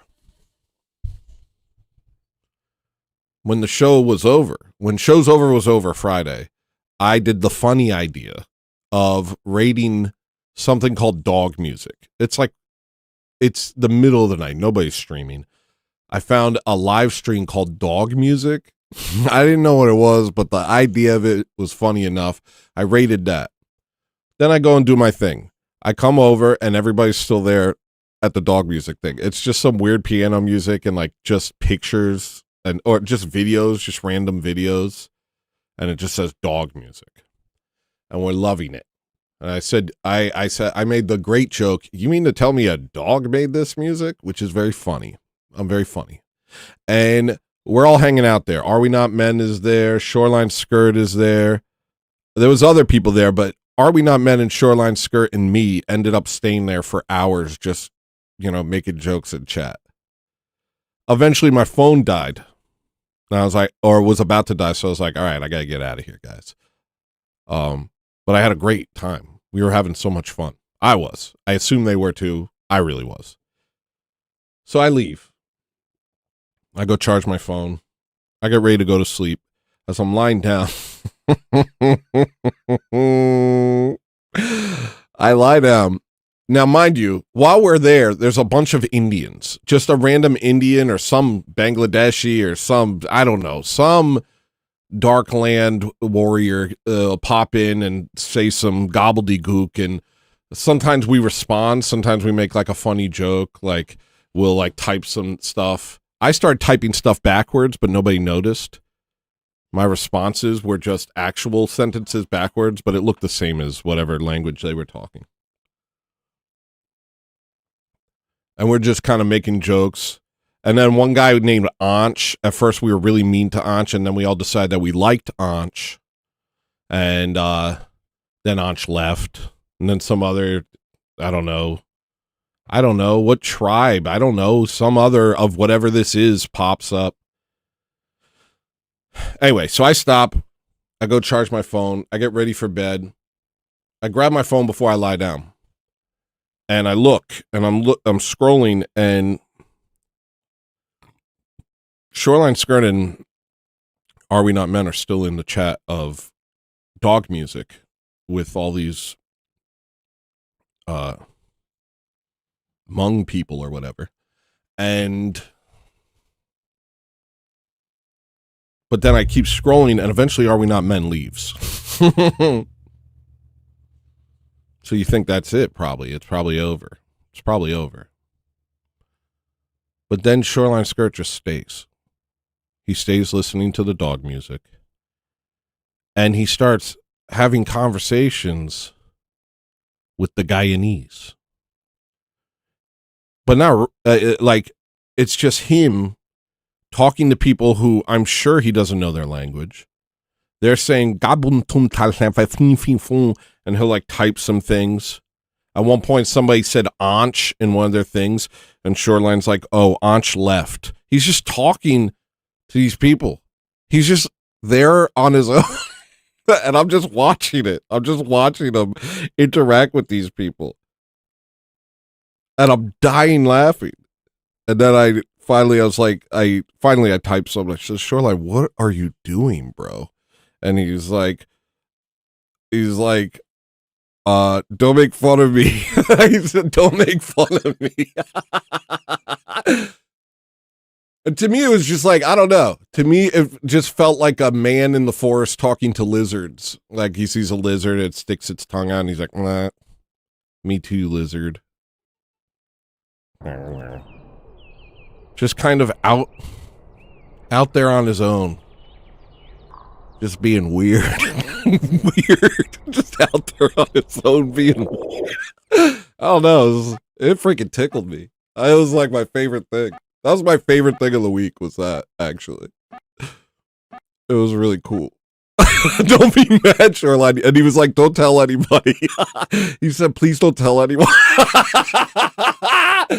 Please don't tell anyone that I've been in here for hours just talking to people who I literally don't understand a word they're saying. Why did you do it, though? It was just you, dude. I don't know. It made my night. I thought it was really special, and it showed that you're a very interesting person. Anyway, that was fun. That was a lot of fun. Actually, that reminds me, I think I have one other thing. I only have like 2 notes today.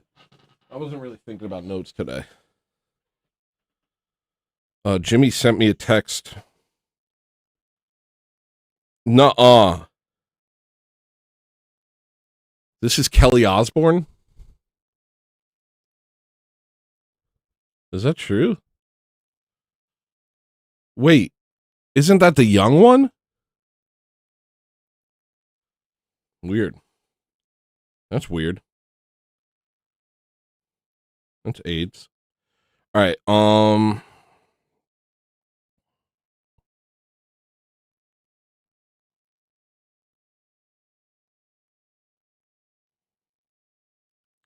Oh, how has the Chinese Empire lasted so long? They got that dog in them. Has anyone ever said that? Did I make that up? How has the Chinese Empire lasted so long? They got that dog in them. Hello? That's crazy. Why hasn't anybody ever said that? That's good.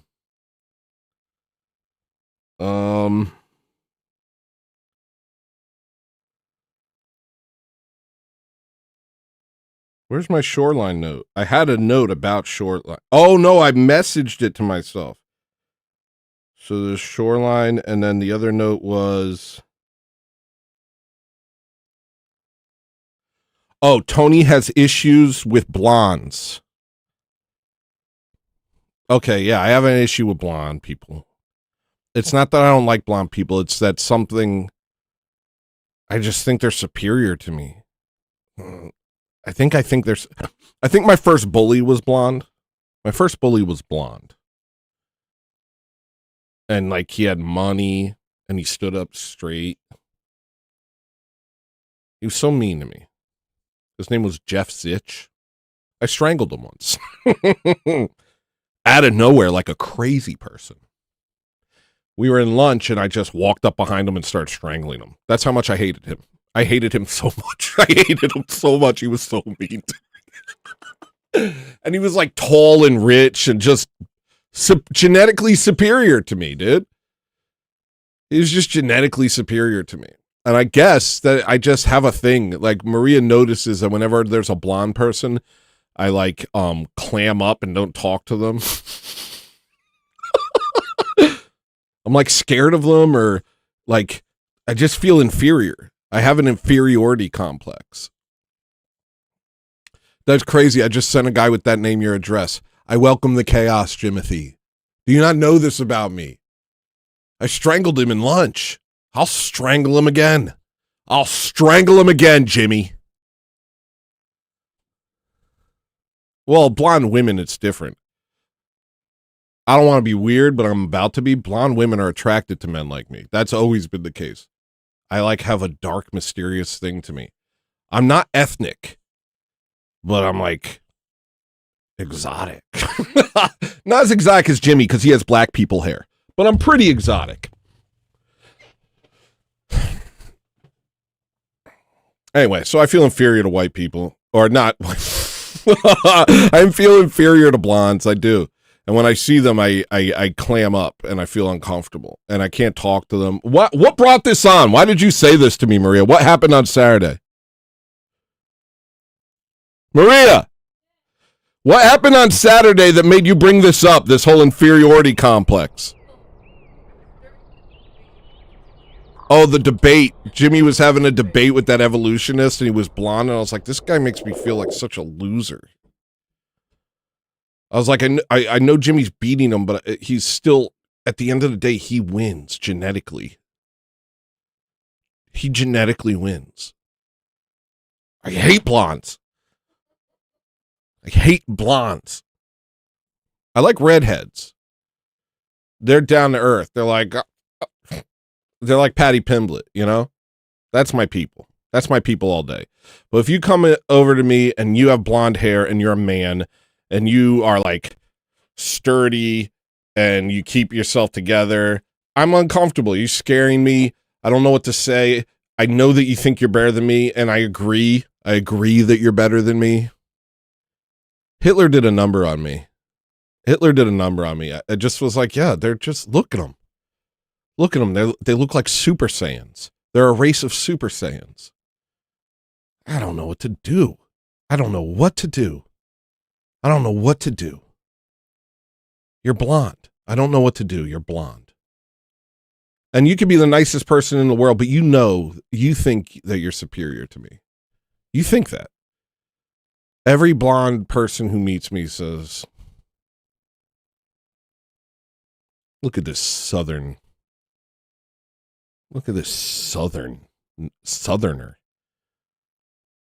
Yeah, if he falls in the ocean, he might drift into Africa, this man. I just feel it.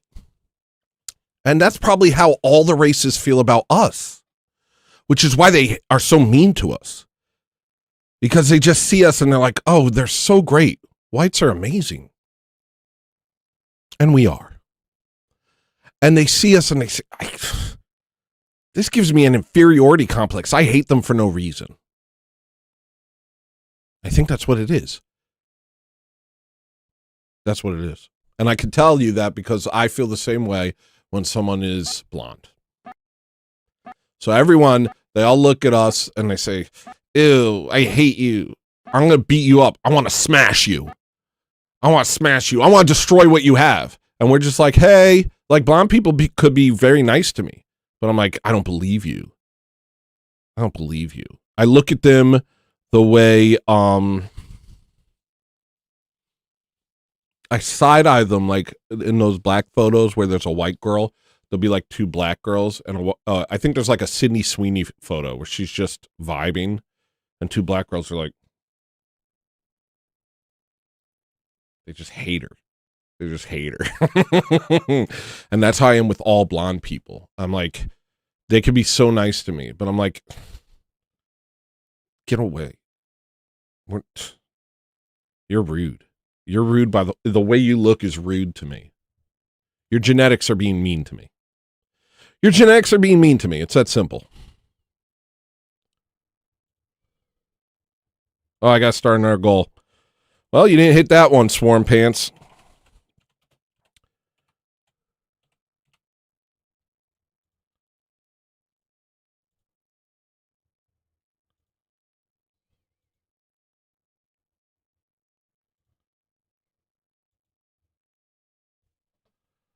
Let's listen to another song from Chasm. Let's listen to The Revelry.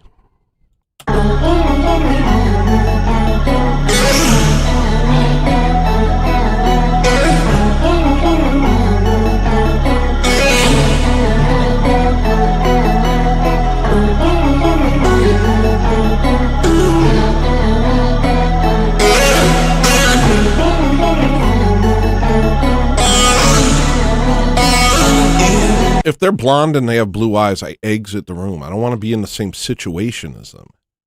By comparison, I just don't belong there. I know my place.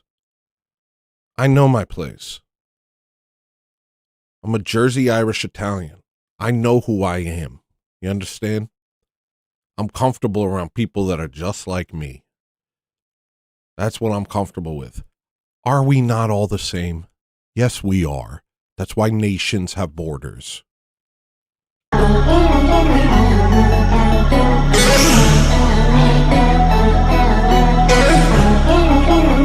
We evolved eyes so we can fly next. Thank you, Jason.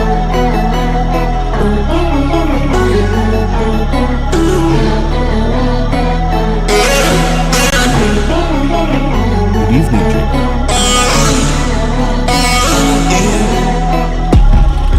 When I do sleep, turn to fallen angels can see.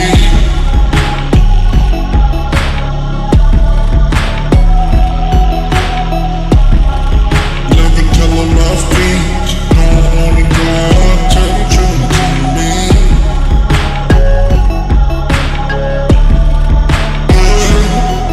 I'm in 1,000 miles with every step on my feet. At night, I'll be alive, no matter what.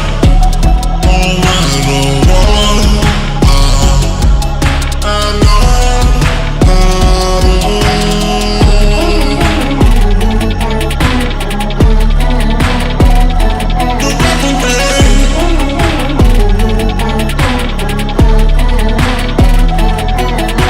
It's a gay situation because basically what it does is it forces white people to constantly prove that they're not like bad, but there's nothing you could do.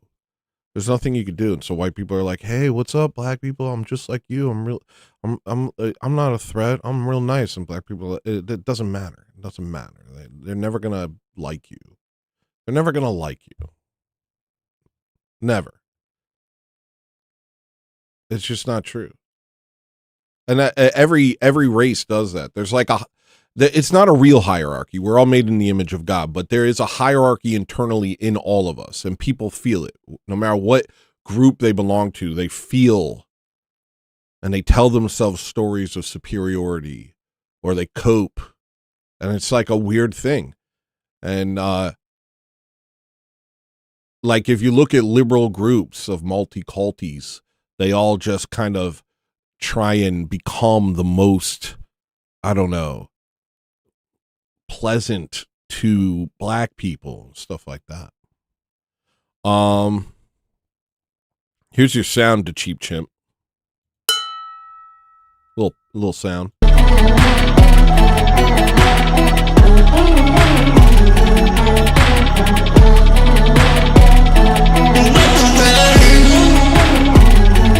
Waste metal.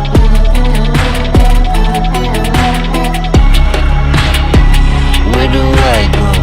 Can't touch what I see, why am I a ghost? What do I know? All day making moves, what do I know? Patty Pimblett?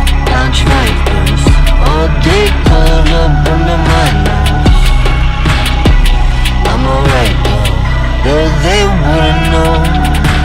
How'd I get up my grandma's house? How did I burn the paper trail? How did I chase the demons out? How did I stop the revelry?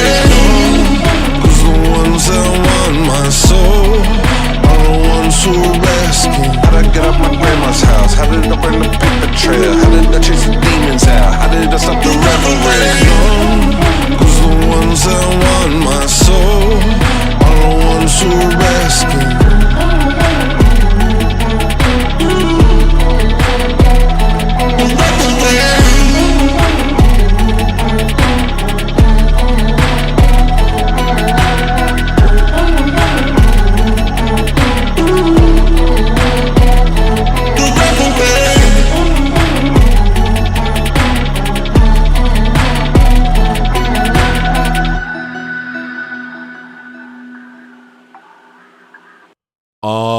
I'm gonna take a quick break.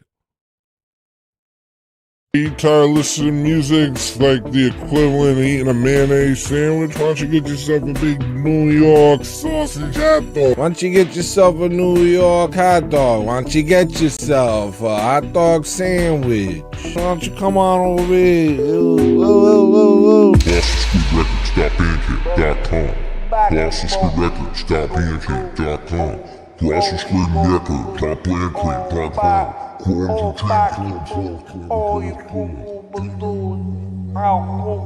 You tired of making bad decisions all your life? Why don't you make one good decision once in your life and buy my freaking music?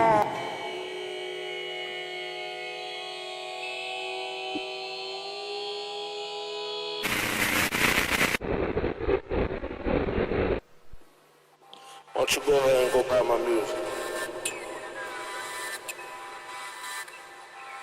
Why don't you buy my music? Huh? Why don't you go ahead and go buy my music right now, huh? Buy my stupid music, alright, jerk?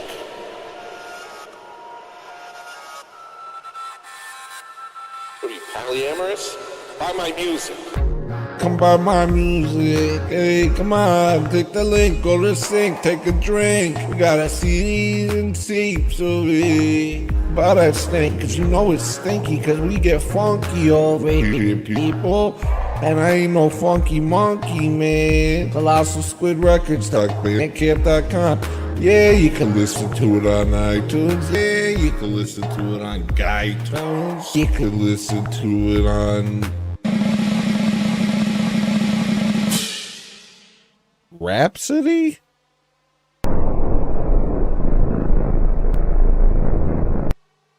Do I look like a swarthy gentleman from the South? Or do I look like a Sicilian scam artist? Hey, I'm just keeping it real. I'm just like you. Hey guys, you want to support my stream? Come on back, buy my music. It's nothing but pressure, and it's no pressure. Just come and do it. Then put it in your boombox and oosh baka. We about to have a freaking flying carousel, carnival, clowns, people flying around, light up buildings, fluorescent lights, a bing bong, da da da dang dang dang dang. It's a carnival. It's a horse ride. It's these fireworks. Oh great, now the white balance is off. What is this? The fight balance? What do you want, a punch? What do you want, lunch? When you say camera phone, you sound anachronistic. Hey, I'm taking a picture of you with my camera phone because this guy hasn't even bought my music. Hey guys, check this guy out. Apparently this is what it looks like when you don't buy Colossal Squid Records music. Ooh. You choose to look like this? Don't you know that if you buy my music, it changes your genetic makeup?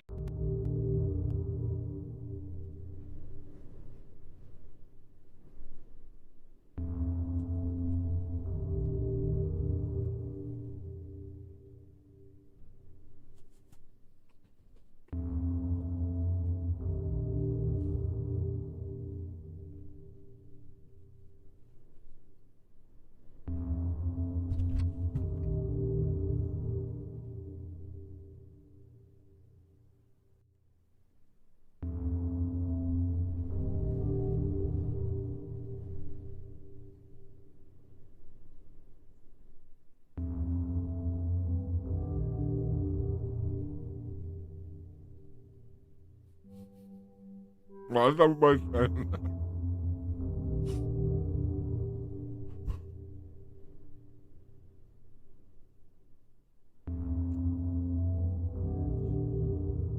Why is everybody saying good job? Why is everyone saying good job? What did it? That's so funny. What? Why are you guys saying that?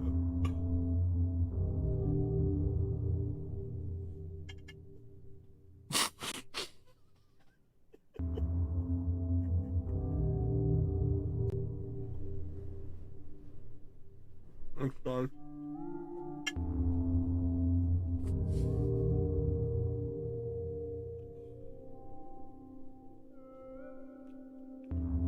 Wow.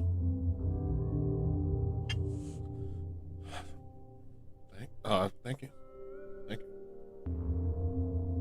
Thanks. Yeah, thank you. Appreciate you. Wow. It's really nice. It's nice to hear. Thanks, guys.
I don't know how I used to do this job without you guys. Show. I don't know how I used to do the show without you guys.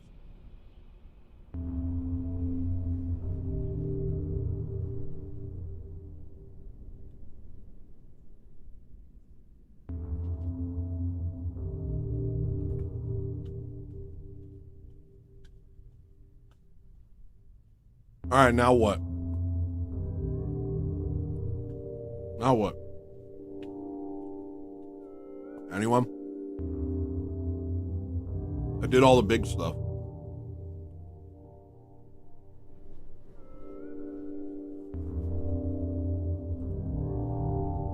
Big Boss definitely jumped in for like half a second. You think I hit the fart button? Lyrics? Slowboy does remember. Slowboy's a day one. Well, not day one. I don't know if I have any, like, at all. Like, when I first started streaming, there was this guy, Lawrence Wainwright, who used to watch me a lot. And, from, like, very early. Slowboy's basically the day one, basically. She's the day 6-7.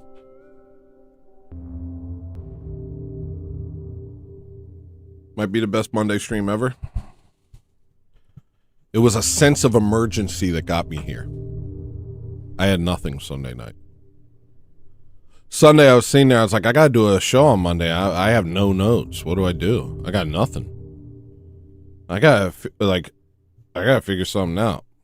But how many shows have I done just off the cuff that were great? I just watched the my own show. I just watched the stream where I was watching Jimmy's show and pretending to be on Jimmy's show. That was completely off the cuff doing that show. I didn't plan it at all. I was just like, oh, this would be funny. An idea popped in my head. I immediately did it. And that show was amazing. That show was amazing. So it's not about necessarily planning, but I like the Monday show to feel put together. I do like that.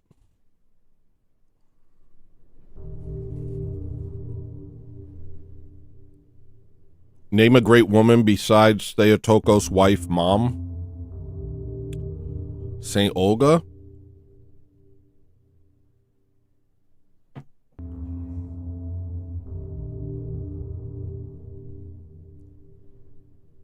Janet Reno.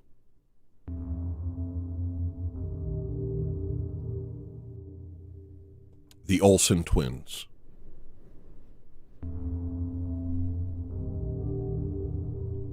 Kimmy Gibbler.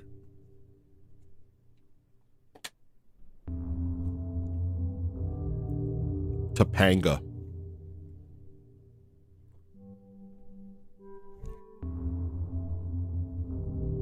Boss Rutan.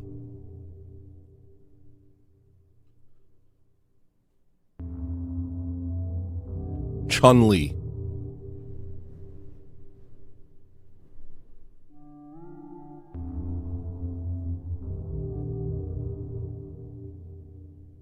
Queen Latifah. Lauryn Hill.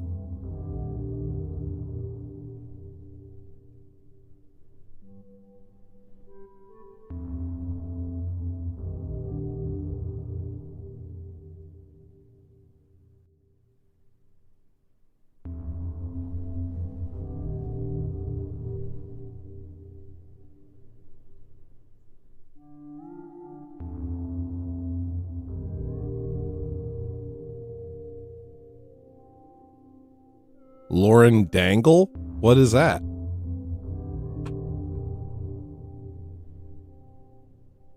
What is that? What's Lauren Dangle?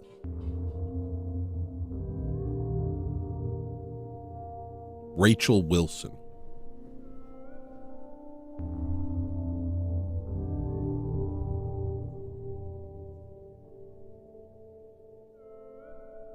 Rachel? How bad are things going to get? If my Twitter timeline is any indication.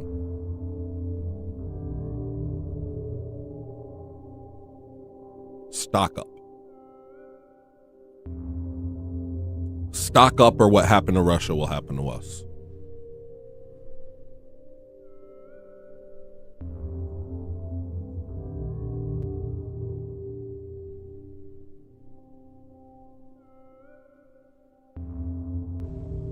Aunt Jemima. That's a good one.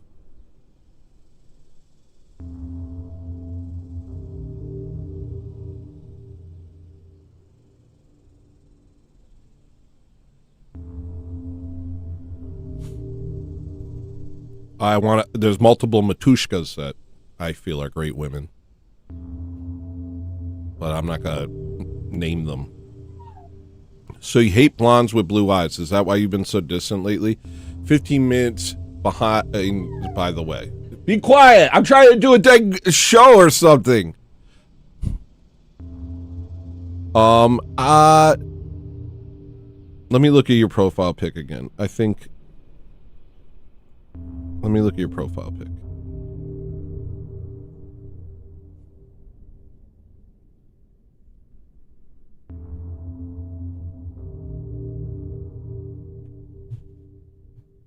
Bro, look at this freaking guy.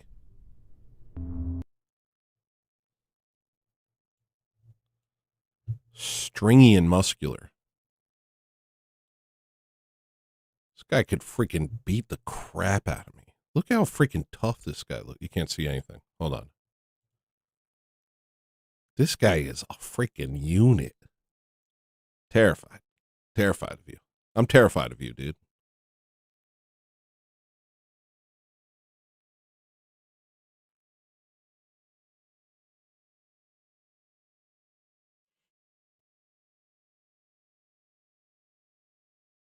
This guy looks like he's been doing farm work his whole life.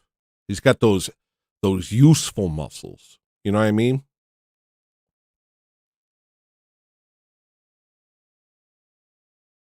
Look how many muscles are on his shoulder. There's like 5 muscles just here. Just right here.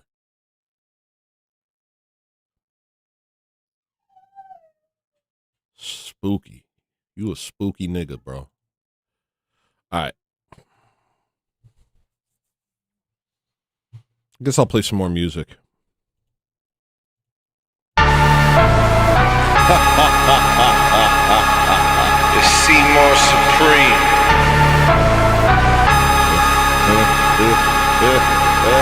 Very spooky. Apropos.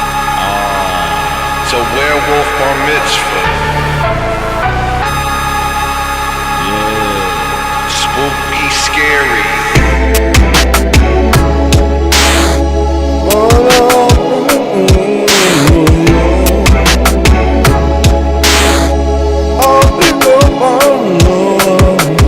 There's a werewolf bar mitzvah out here, isn't it?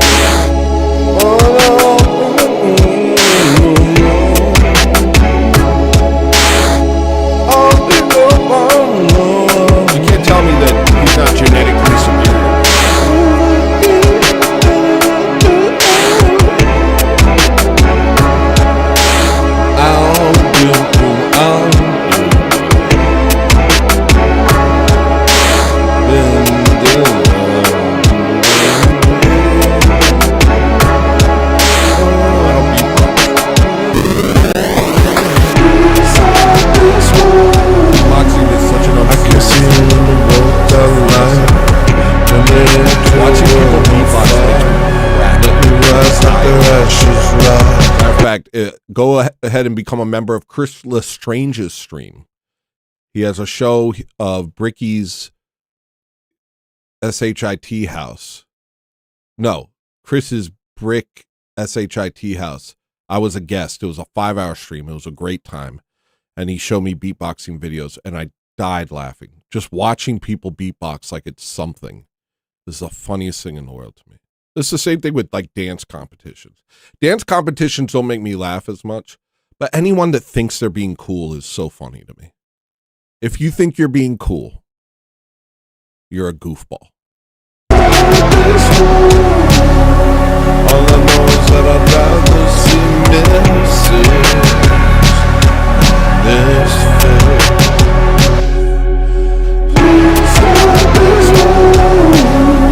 how much darker does it need to get? Are we not again? Yeah, I'm assaulted at every step. Embrace it. How much clearer does it need to be? It's time. Don't let anybody ever make you think that you have to be cool.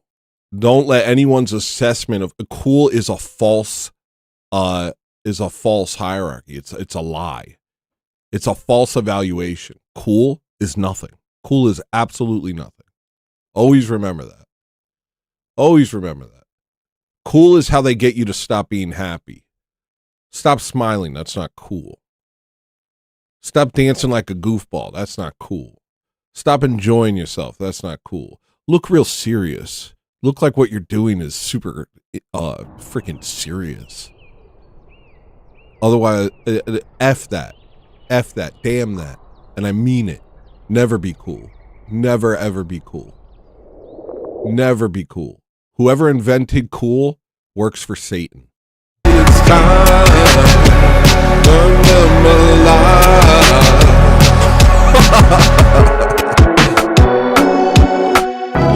Hey, come on, it's just a lady on a train. You don't know what she might have said to that man. Just stand there and film it while the flames get fanned. Come on, it's just a child getting raped by 4 immigrants, and yeah, they got it on tape. And yeah, they threw her body on her parents' driveway. And yeah, they got arrested and let out the same day. So what? But the problem is you too sensitive, and it's really not cool. Doesn't it say somewhere in the Bible not to judge others or you'll be judged too? Never read it. What you need to do is see there's nowhere in this brave new world for old belief. There's nothing you could do and there's nowhere you could flee. We're in a time of throwaway technology.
It hurts me that you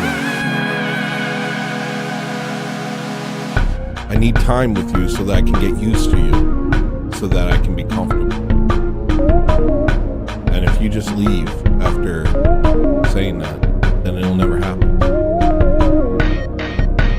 And I'll just continue thinking you're superior.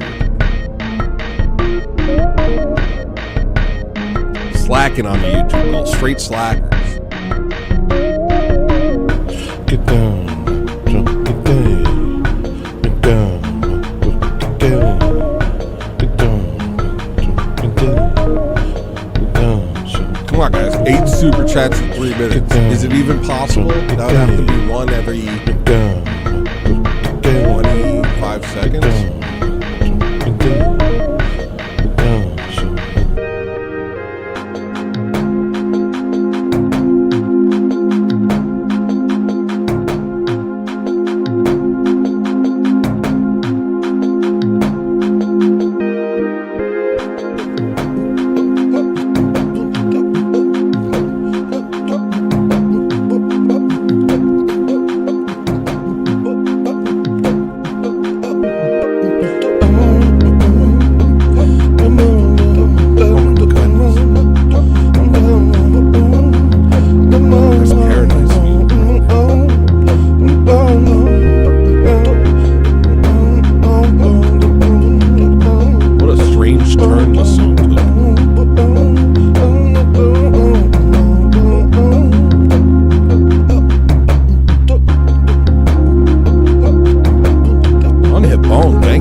That was awesome.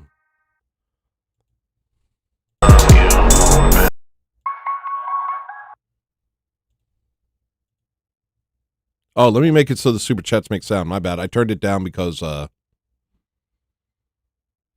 was playing music.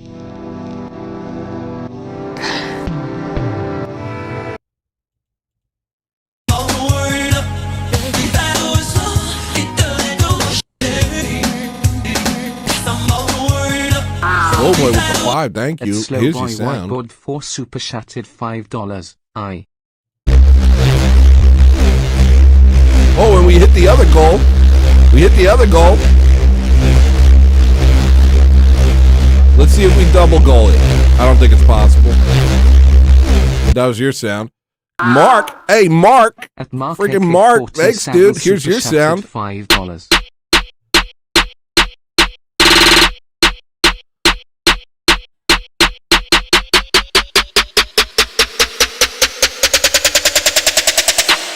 Mark.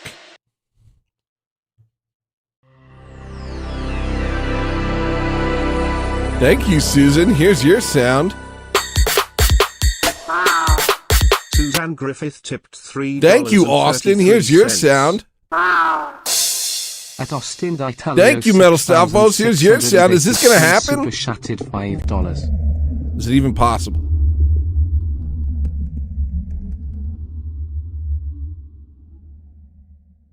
Ah, felt like a goal to me. Felt like a goal to me. I was worried about paying my bills this week. I was worried that I'd be poor. I was worried I'd have to live in the streets, go to Arby's to charge my phone. I was worried that y'all didn't like me no more. I was worried that I fell off. I'm about to have a day on panic attack, cause I thought you wouldn't hit the goal. But you hit the goal. Just now.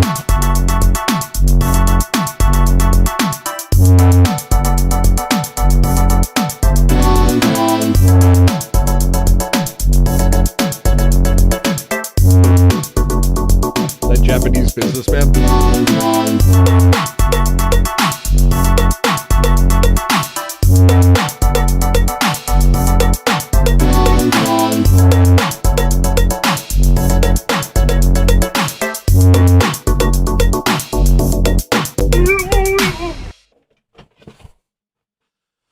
Very good.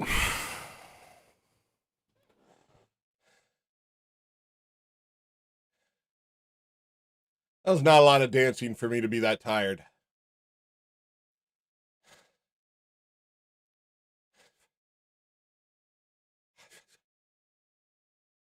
Hi. I have Discord clips. All right. Let's ruin the day. Let's ruin the show.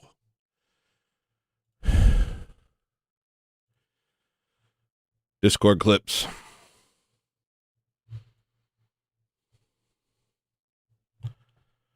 All right. Where were we? Now I'm going to mute all of this because I get so many copyright strikes when I do this, so I'm not playing. This year in Alaska, healthcare costs are skyrocketing. The Frankfurt School was a school of thought with its roots in the 1920s, founded in the Weimar Republic, but its most developed critiques of modern society emerged after World War II and are basically a synthesis. Yeah, I need more stamina. It's so true.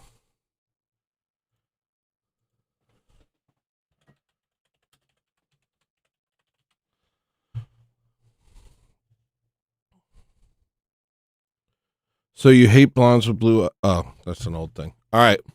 This is more the type of thing I want to do. Something that I might be able to get something out of.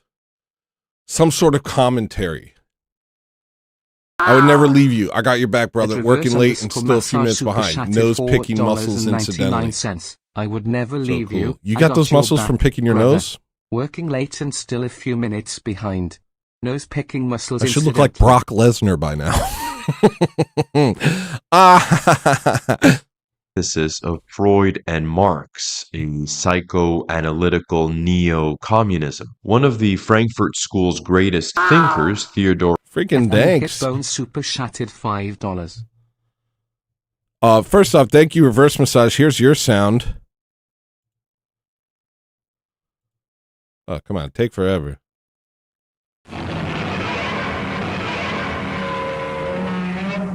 And here's your sound on Hitbone. No, I'm sorry. I don't like that sound. Here's your sound on Hitbone.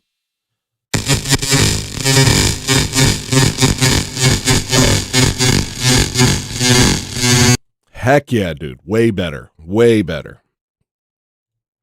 I made an executive decision. If I hit it and it's just like a symbol, it's too much of a bummer for me. I give myself the right to override your sound if it makes me unhappy. A young fellow was digging for gold, a sight that was ugly to hold. With a finger inside, he had nowhere to hide when his nose started bleeding, I'm told. What's that? 1800s gold rush humor? Adorno wrote that the point of social theory is to, quote, demonstrate the disjointedness, the untruth of totality, end quote. Totality is any general truth statement here. And, quote, Freud and Marx, a psychoanalytical neo-communism. One of the Frankfurt School... This guy has to talk faster.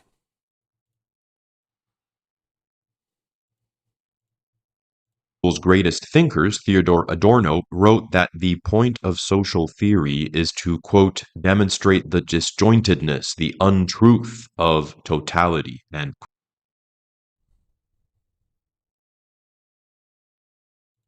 Totality is any general truth statement here. And, quote, totality is to be opposed by convicting it of non-identity with itself, end quote, which is to say by bringing out its contradictions. He goes on, in Negative Dialectics, quote, the totality of identical definitions would correspond to the wish-fulfillment picture of traditional philosophy, to the a priori structure, and to its archaistic late-form ontology, yet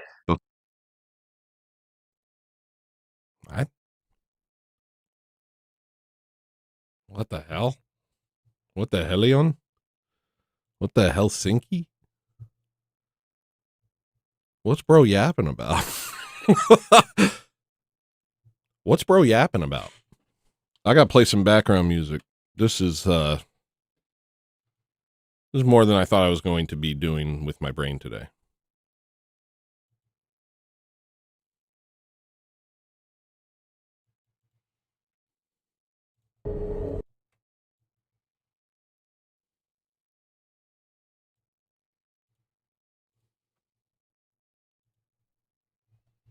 Got to turn down a couple of these. Just background, not foreground music.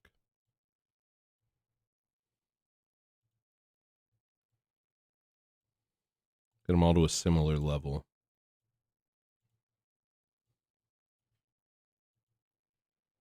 Here's a bunch of instrumental music from the same folder Braceline was in, so you might find something you like in here.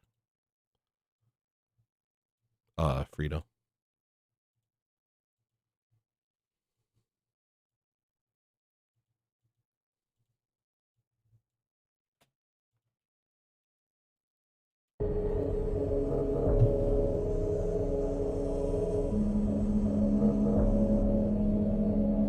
If I wanted to hear about Horkheimer and Adorno, I wouldn't be here.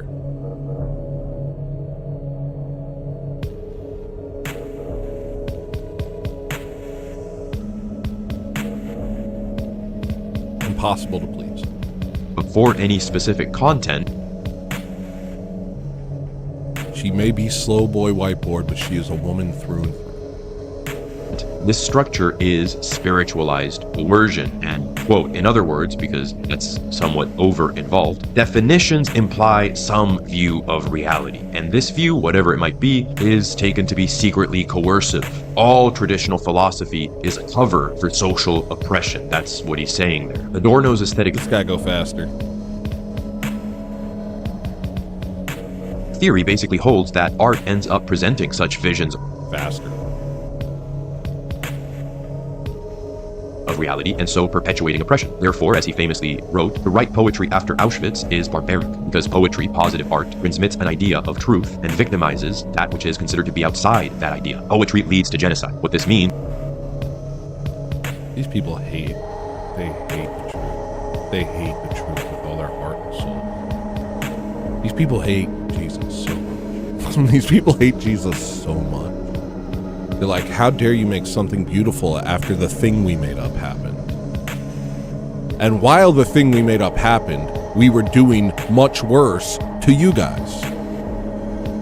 Is that anything that presents itself as a whole, as healthy, as harmonious, as beautiful, as true, is threatening, is oppressing, whatever falls outside it. If this is beautiful, something else is ugly. If this is true, something else is a lie. To avoid... Yeah, absolutely. Absolutely. Absolutely. What are you trying to live in? What are you trying to live in? A mess? A sewer? A relativized sewer where nothing is good? You feel bad? This is the exact mentality that leads to letting criminals out no matter how many times they hurt people. It's like, well, you know, just because you're good, it's kind of mean to say that because they do crime and commit acts of evil that somehow they don't belong. Let's relativize everything. They're the same as you. They're the same as you, law-abiding citizen. And in fact, they're victims because their behavior is so ugly that they're judged. That they can never compare to people who try and people who love and people who pursue beauty and order and truth. They're victims because they pursue destruction and ugliness. Don't you understand? Don't you understand that they're victims? How can we put them in prison? We must let them continue to do what they're doing to you. With oppression, anything that seems beautiful, therefore, has to be engaged negatively, has to be exploded in terms of its own contradiction. Now, Adorno's rejection of positive definitions, traditional philosophy, accounts of reality, and so on, produces a kind of mental... Yo, could somebody tell me about this Adorno guy? Obviously, Slowboy knows about him. You know the only question I care to have answered. Just a simple yes or no. Habit of always lashing out against what he calls spiritualized coercion, against, that is, any image or idea that seems whole... No, not gay. What? Harmonious, beautiful, coherent, wholesome. This habit leads to the contemporary suspicion we see today. Any beautiful art, any story with... Yeah.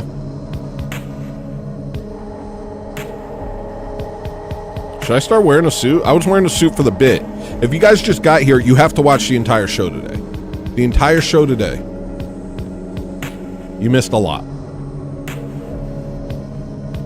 But maybe I'll start wearing a suit. I do feel kind of cool right now.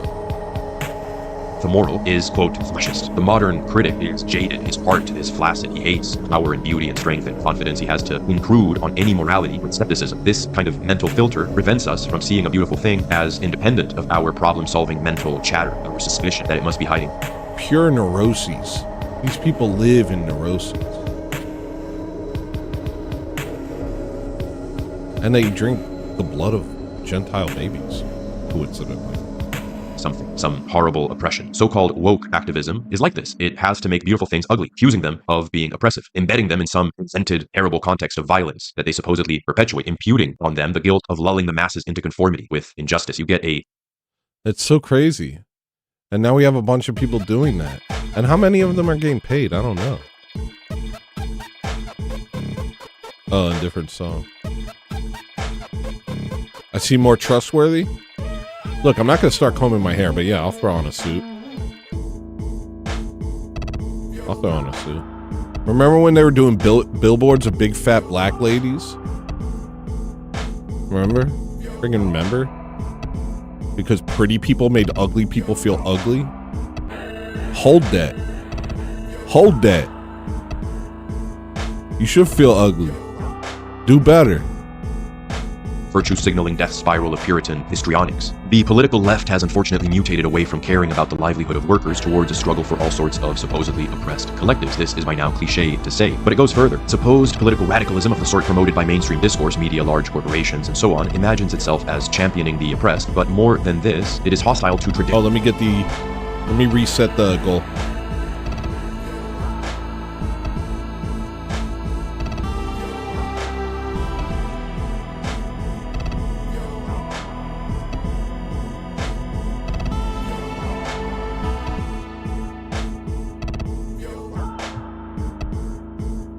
Hostile to traditional institutions, except for the traditional institution of Talmudic Judaism, which is propped up as sacrosanct. Institutions, morality, canons of beauty. The motivation here is a belief that older identities and institutions are inherently oppressive, so that things can only be celebrated if they are a weapon against those older identities. Yes to the girl boss, but as a weapon against the patriarchy. Yes to alternative sexuality, but as a weapon. If you hear, why not like? You hear, ears hear, like it here. Press that like. It's nice.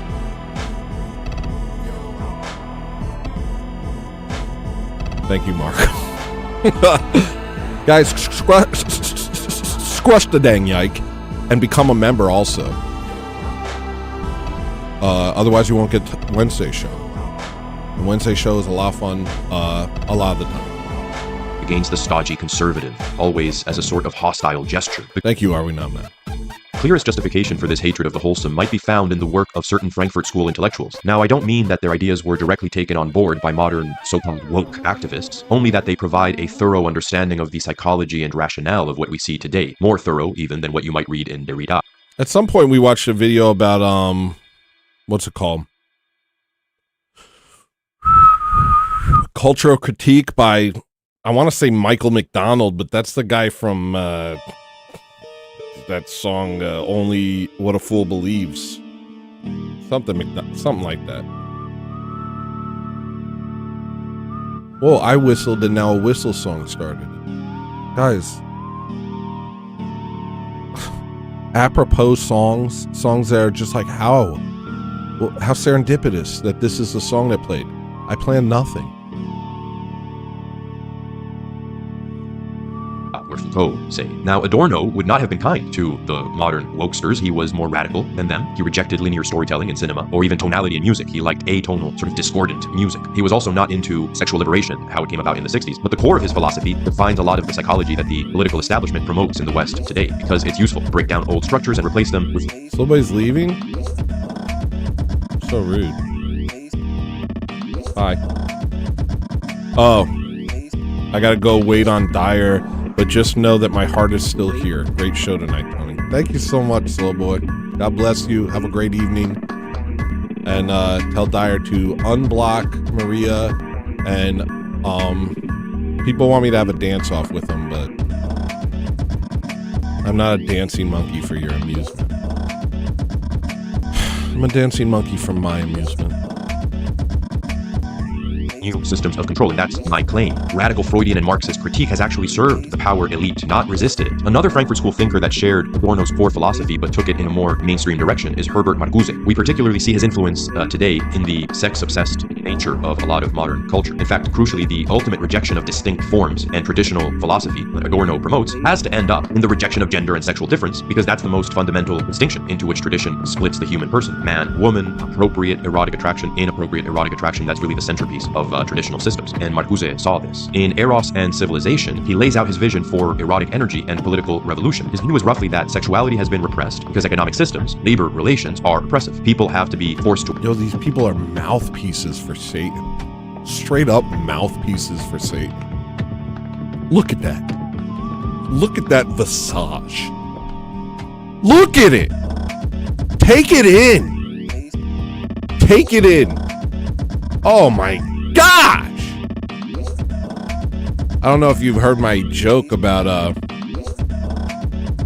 why they had to stop doing the what's that thing called that based on your looks it shows who you are? What's that thing based on your looks it shows who you are? It was very popular up until the physiognomy. Yeah, they had to disprove the physiognomy thing. Who do you think was at the front of proving the physiognomy thing false? Who do you think was at the forefront of that? If it wasn't the freaking aliens. If it wasn't the freaking Amish beans of Israel. That had to get out first. They had to be like, no, physiognomy's not real. Just because I look like a freaking cock-a-demon doesn't mean I'm bad. Maybe it does though, huh? I don't know, maybe it does. Because I got the straight up heebie-jeebies from looking at this goblino. Work so that someone, the feudal lord, the capitalist, industrialist, etc., can extract surplus value from their labor. They cannot therefore be allowed to play freely, which would take the form of pursuing sexuality for pleasure's sake. They're just always on the outskirts of European society, trying to figure out a way to dismantle our minds and make us reject Christ. That's like what they've been doing forever. They're just like, how can I just F this up instead of do my own thing? How can I F this up? How can I just F with these people? Like, what can I do? They literally spend their days saying, what can I do to these people? What worse thing could I do to these people? What? Okay, that was evil. Well, not evil because they're not humans. How can I do even more? How can I hurt them even more? How can I break them? How can I subvert them? Somebody found human teeth in their McDonald's burger. Crushed human teeth in their McDonald's sausage sandwich. Okay, we got them eating themselves. What else can I do to them? What else can I do to them? My life is to hurt them. It's my only pleasure. Only pleasure. Literally dedicated to seeing us suffer. Could you imagine such a thing? No, because you're beautiful. Because you're literally beautiful. And physiognomy's real. This repression means that heterosexual reproductive marital relations have been the standard. But if capitalism is abolished and communism takes hold, there will be no need for repressing sexuality any longer. Such repression is not a necessary part of all civilization, as Freud thought. Marcuse argues that you can't have socially useful work that keeps up civilization, a communist civilization, where such work is just play and erotic play. He believes all play is ultimately erotic energy, because he is fundamentally a Freudian, even if he disagrees with Freud on some things. The end of repression comes through radical individualism. That's where he maybe disagrees with mainstream Marxism, because for Marcuse, the myth of Narcissus, the Greek myth of the man who falls in love with his own reflection in the water, hisses his reflection and ends up drowning, provides the hero, ultra hero, his type of future non-repressive civilization. So does Orpheus, but we leave that aside. So why does Marcuse claim that narcissism, erotic narcissism, self-love, can be politically liberating? Well, because it begins from an individual. How does that not contradict everything? How does that not contradict everything?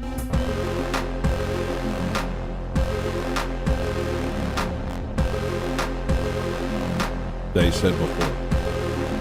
So he's saying, let me get this straight. Hold on. So he's saying we have to destroy hierarchy. We have to destroy the dichotomy between good and evil, beauty and ugliness, right and wrong, order and chaos. We have to do away with the duality. But then being a narcissist and obsessed with your own beauty is an act of liberation.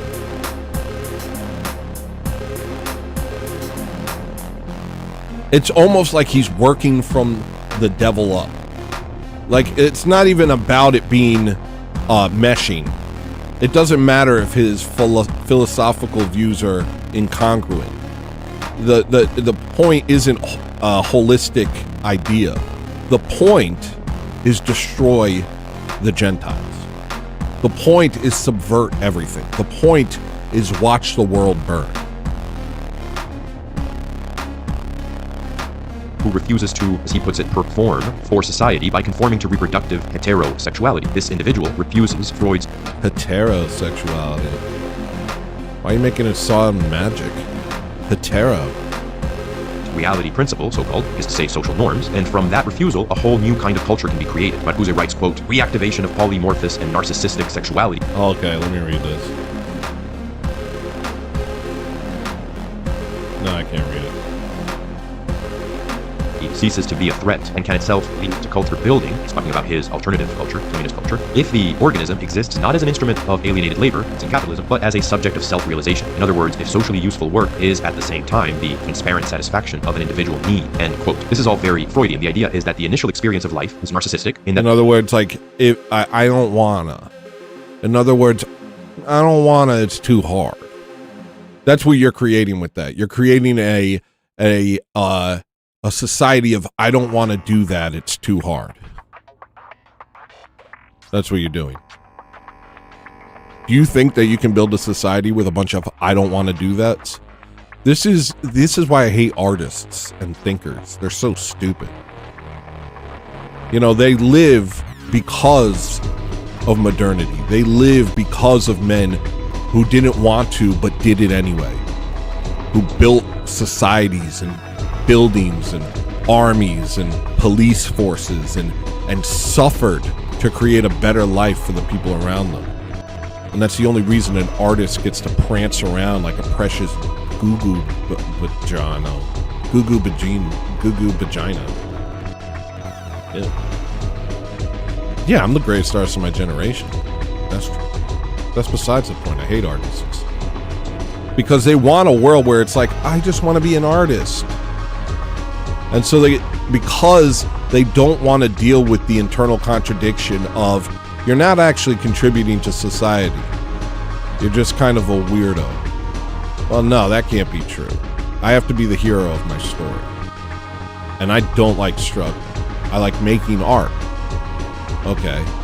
So how do I make those two things go together? I want to make art. I want to be a 5-year-old drawing on paper until I die. And that's what I want to be. That's what I am. That's what I've always been. But I've tried. I've always tried to hold jobs and done everything I could. And yeah, I get fired a lot and I quit a lot, but I always go back and I pick it back up and I keep going, you know? But they don't want that. What they want is an ideology that says it's good to be nothing. It's good to not struggle. It's good to not try. And so they adopt this false ideology, which collapses hierarchy and collapses truth and relativizes everything. So that they don't have to deal with the cognitive dissonance of knowing that they're lazy and not useful to society in any meaningful way. The world is not perceived as separate from the infant and is erotic. Quote, at this primary stage of the relation between the pre-ego, the infant, and reality, the narcissistic and the maternal eros seem to be one, and the primary experience of reality is that of a libidinous union. End quote. So Marcuse is wanting to recover. Thank you, Fourth Monkey. Am I the only left-leaning atheist here? Probably. Super probably.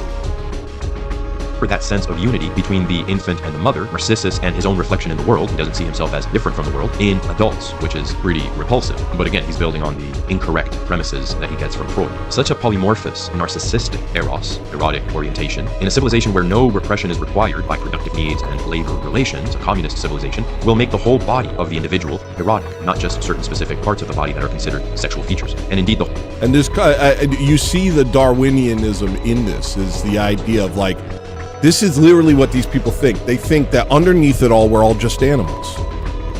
That's the guiding principle.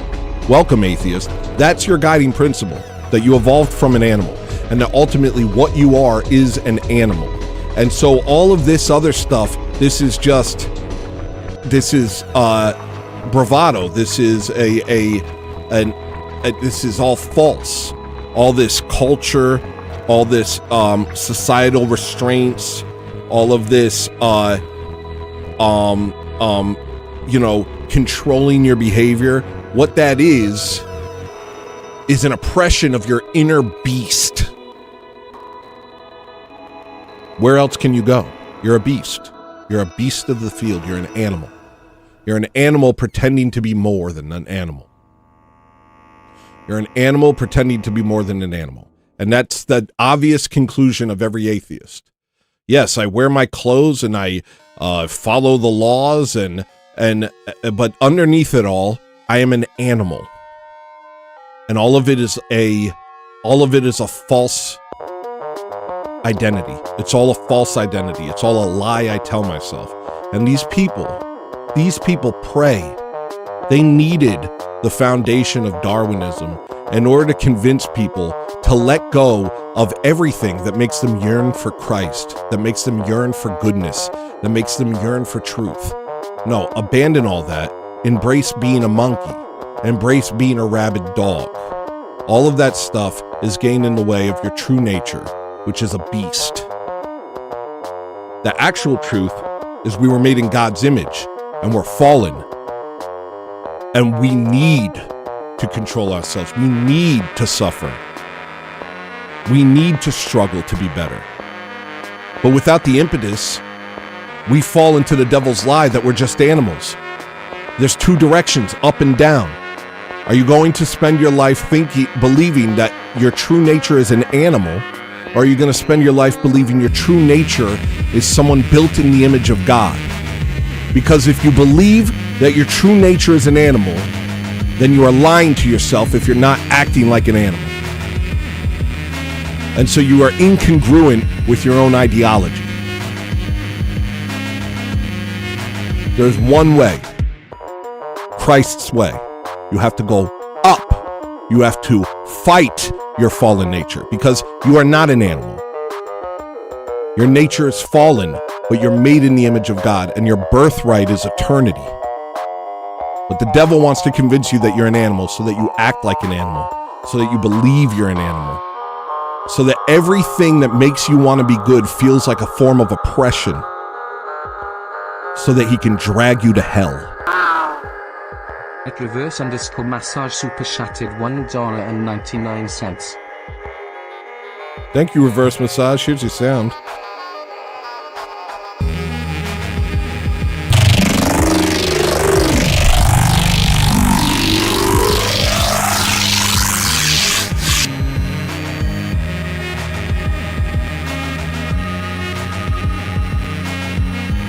The whole society will likewise become erotic, he argues, in eros and civilization. Under repression, there had been a, quote, socially necessary desexualization of the body. The libido becomes concentrated in one part of the body, leaving most of the rest free for use as the instrument of labor, end quote. So if you don't find the shin of a person to be a sexually enticing feature, it's probably because you're living under feudal division of labor or hotter capitalist division of labor. This is the odd idea. But, quote, originally, the sex instinct has no extraneous temporal and spatial limitations on its subject and object. Sexuality. You can have sex with whoever you want.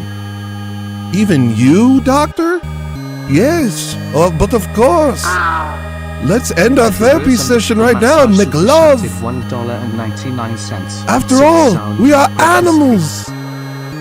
Why are you repressing your animal instinct by adhering to some tired cultural norm? Let's all be maps, pedophiles, Let's all commit incest and homosexuality because sex is what all we are.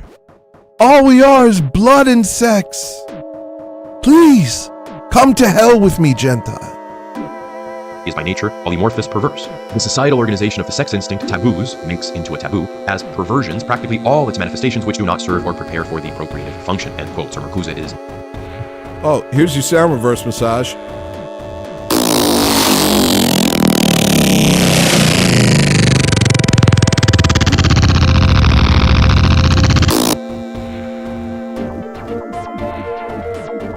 Defending perversion, so-called, and arguing that it was only made into a taboo because of these kinds of oppressive social institutions that really wanted to focus everything in on procreation. One of his most utopian passages reads as follows, quote, "The erotic aim of sustaining the entire body as the subject or object of pleasure calls for the continual refinement of the organism, the intensification of its receptivity, the growth of its sensuousness. The aim generates its own project of..."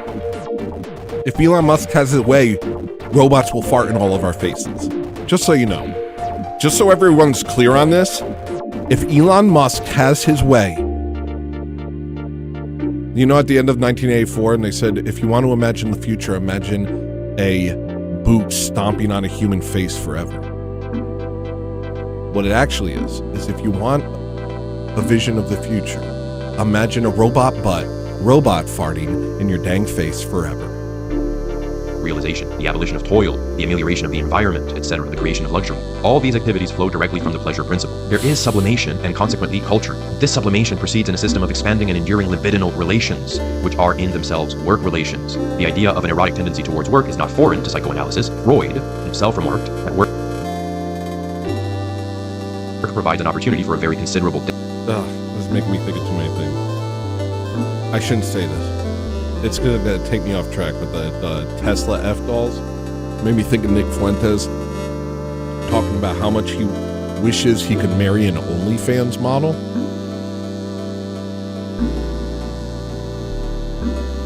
And then getting mad at his audience for judging him.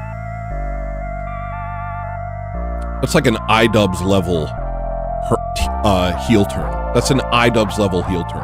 From going from the guy who says, no e-girls, ever, to, I mean, let's be honest, all of us want to marry OnlyFans girls.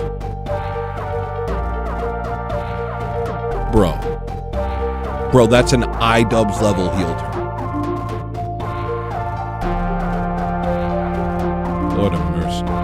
Discharge of libidinal impulses. So then, the new culture will run on, quote, libidinal relations, which are in themselves work relations. In other words, the workplace, which is now a place of play but socially useful, is also erotic. And he quotes from Freud's group psychology and the analysis of the ego, quote, "Experience has shown that in cases of collaboration, libidinal ties are regularly formed between fellow workers, which prolong and solidify relations between them to a point beyond what is merely profitable," end quote. So future communism will make every social relation erotic because play will replace work, and play is fundamentally erotic. Be like the bonobo, Goyam. The bonobos don't fight. They just have incest. You can have sex with whoever you want. Be like a bonobo monkey. After all. And this is another thing the evolutionists loves to do. They love to say, what's wrong with homosexuality? Dolphins do it. Did you know that homosexuality is found in nature? So is eating poop. Eating poop is found in nature. You gonna do that? You gonna do that, Richard Dawkins? As Freud said so, and reproductive heterosexual union will give way to narcissistic union. Start also with between mine. employees Sorry. at the workforce. In modern slang, Sorry. and we would say this is a hopelessly pea-on-part-and-brained gooner fantasy dressed up in intellectual verbiage. But yeah, in this non-regressive civilization, humans will feel themselves at one with their environment. Thank you, Yakub Floyd. Yakub Floyd tipped $1.99. We must fight these demons. Truly. Here's your sound. Do you hear it? Let me try something louder.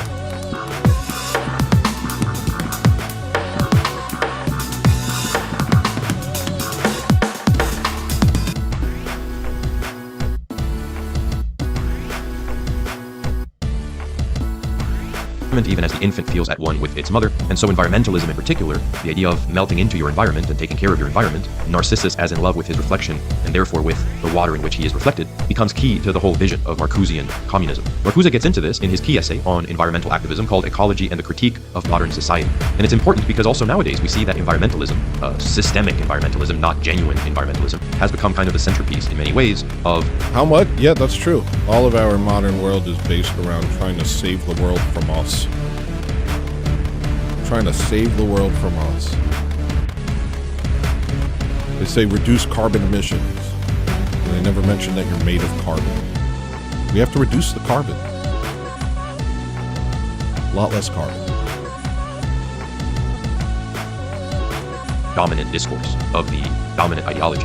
For Marcuse, environmentalism can be, quote, political and psychological movement of liberation, end quote. But how can environmentalism represent psychological liberation? Well, because Marcuse begins his discussion of environmentalism in terms of Freud's dichotomy between the death and life drives, thanatos and eros, and views environmentalism as the victory of eros. Quote, the primary drive toward destructiveness resides in individuals themselves, as does the other drive, eros. The balance between these two drives also is found within individuals. The balance between their will and wish to live, and their will and wish to destroy life. Both drives, according to Freud, are constantly fused within the individual, and if one drive is increased, this comes at the expense of the other. In other words, any increase in destructive energy in the organism leads mechanically and necessarily to a weakening of eros, to a weakening of the life instinct. This is an extremely important notion, end quote. But Marcuse departs from Freud. He starts off with Freud's category of the death drive, the desire to destroy life in order to return to the womb, that is, to a state before the diversity and the confusion and the pain of life, a state of total peace. But Marcuse wonders whether we might pursue this same desire for peace, or the end of pain, not as death, not as destruction, but through the life drive, Freud's eros, as erotic energy. Marcusean environmentalism is about the, quote, pacification of external nature, which... Shattered $1.99. Common theme is with bad and West go bye-bye. Truly. Here's your sound.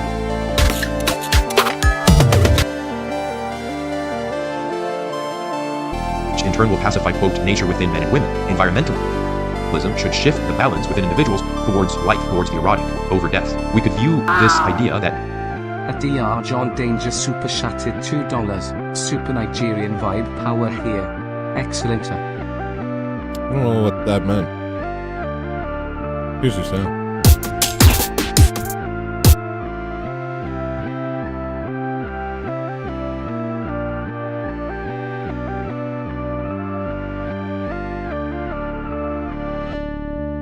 at peace, life without pain, can be pursued not by escaping life and the world, but by maturing and pacifying life as a positive idea. However, Kyle, he wasn't talking about the Frankfurt guy. Or Kyle was talking about me, that was talking about the Frankfurt guy. Not me. I'm not making stuff up. He's talking about that guy. That guy's making stuff up. Me? I didn't make anything up. I'm just right. By taking Freud's framing of the death instinct as a desire to escape pain as his own starting point, what you get in Marcuse is the making of painlessness into the priority of politics, not the integrity of different entities, proper order, the flourishing of each thing as itself, justice between things, not strong persons who do not want to hurt one another, but weak persons who cannot hurt one another. In other words, weak persons because they don't distinguish between self and world any longer. They are not distinct entities in that sense. They have melted. Oh, what's that? Sleep paralysis demon. Oh no, it's just miscegenation. Oh no, it's just a Will Smith movie. Oh no, it's just season 3 of every show on Netflix. Into a perverted universal eroticism. Sure, the search for erotic union and pleasure moved one away from pain in physical terms, but it also implies an inappropriate merging of everything with everything else. In fact, Marcuse dislikes distinct forms, as comes through in his opposition to traditional European representational art. It's very much a feature of modern, supposedly... Dislikes distinct forms, leading to abstraction. The abstract art movement, just blotches of paint. Unfortunately, I love all different types of modern art, I'm not gonna lie. But the hold it has on the mind, going from trying to do an imperfect representation of the perfection of God's creation to Impressionism, which is what I love the most, which is trying to capture the feeling that those things give. Not just perfectly represent them, but capture the light and the emotion. To abstract art, complete abstraction. Just some blah over here, some blah over here, some blah over here. No distinct form, nothing. What is it? It's nothing. But a bunch of aliens stand around it and stroke their beard and say, wow, this is so powerful, and dupe through the culture of critique, through the culture of criticizing anyone who tries to strive for beauty while lauding anyone who makes a stupid thing that doesn't matter. They dupe the Gentiles to believing, they dupe the Gentiles and create the groundwork for fat black women on billboards.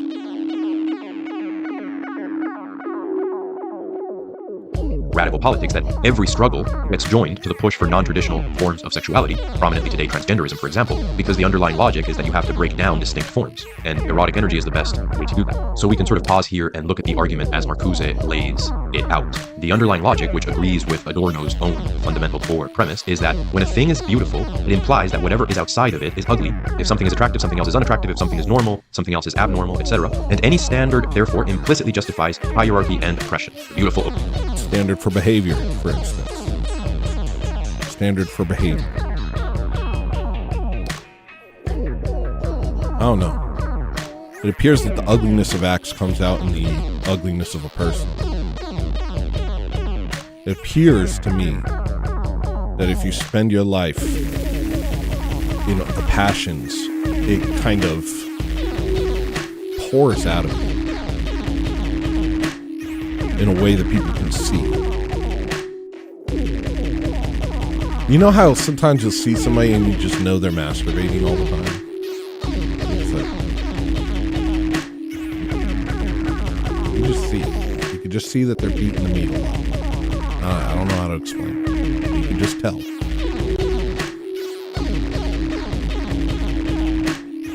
The passions that you give into, they eventually, they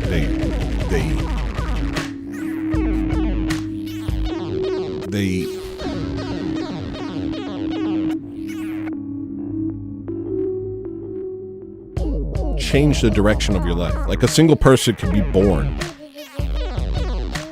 and depending on how they live their life, they could look so much different. If they spend their life,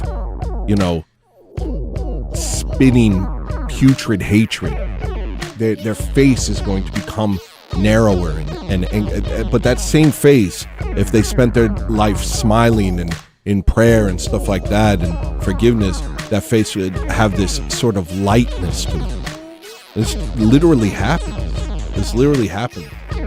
I bet you could take a twin study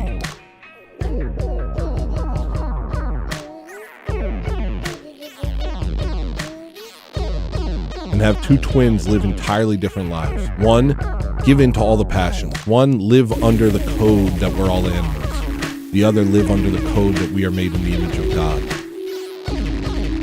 And at age 50, the two faces would be unrecognizable. They would look nothing alike.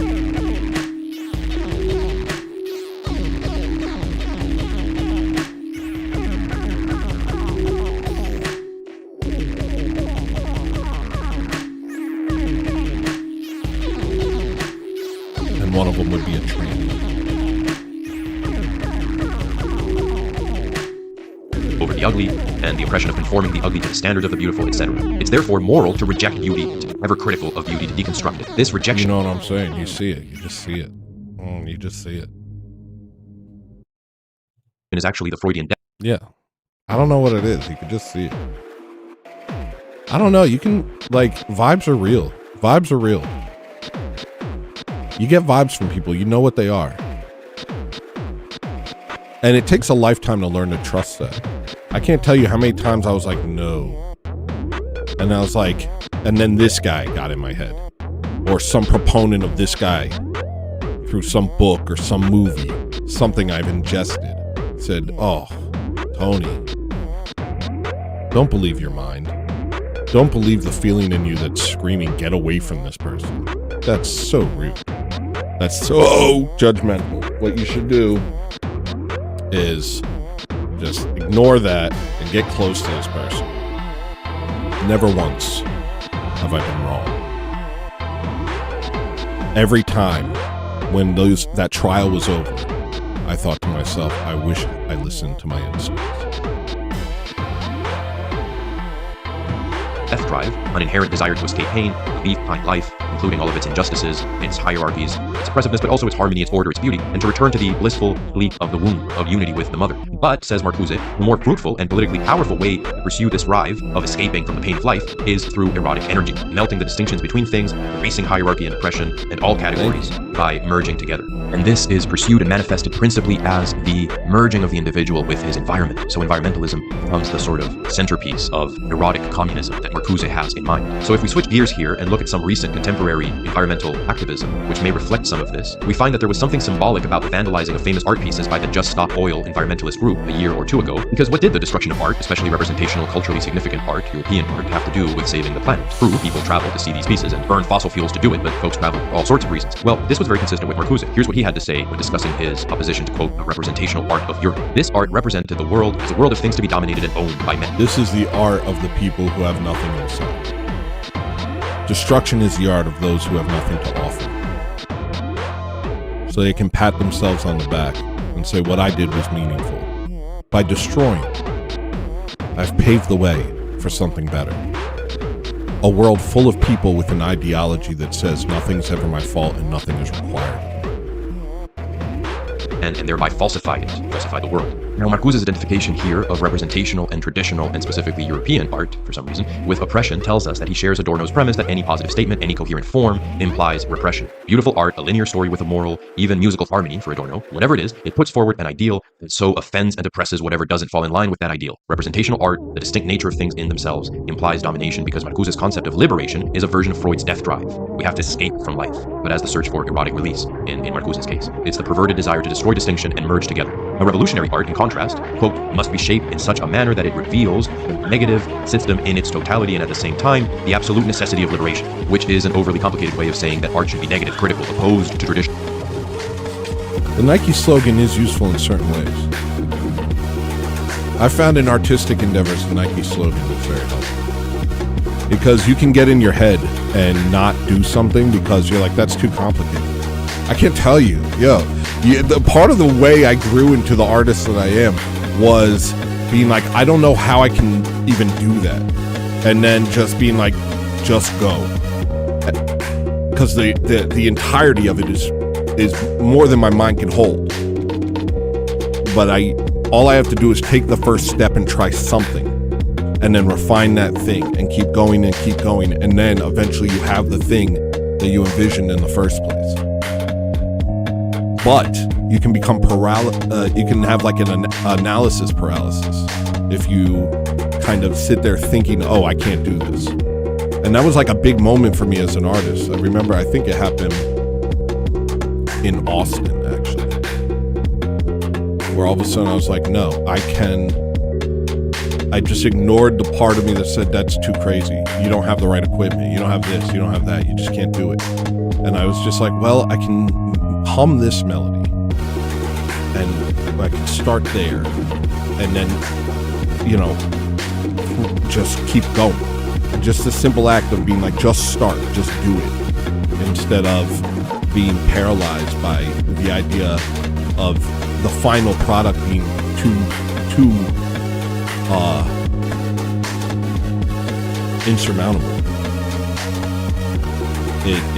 Through doing that over and over again, I became able to do so much more. I heard a story about Will Smith when he was a kid. And here's my joke about Will Smith before I tell you that. So, I don't know if you guys caught some award show where Chris Rock got attacked by Will Smith. I guess Will Smith left a set of fresh prints on his face. Oh my gosh, I'm so sorry. Did you think this was some baby comedy show? Avert your eyes and ears. This is only for the big boys. Sorry, y'all. Oh, do you not like offensive comedy? Maybe you shouldn't be in a comedy show, Buster. I heard a story about Will Smith when he was a kid. That his dad gave him a huge pile of bricks. And then he went bricking white women in the head and stealing their cars. In West Philadelphia, born and raised, fentanyl, crime all day. No, he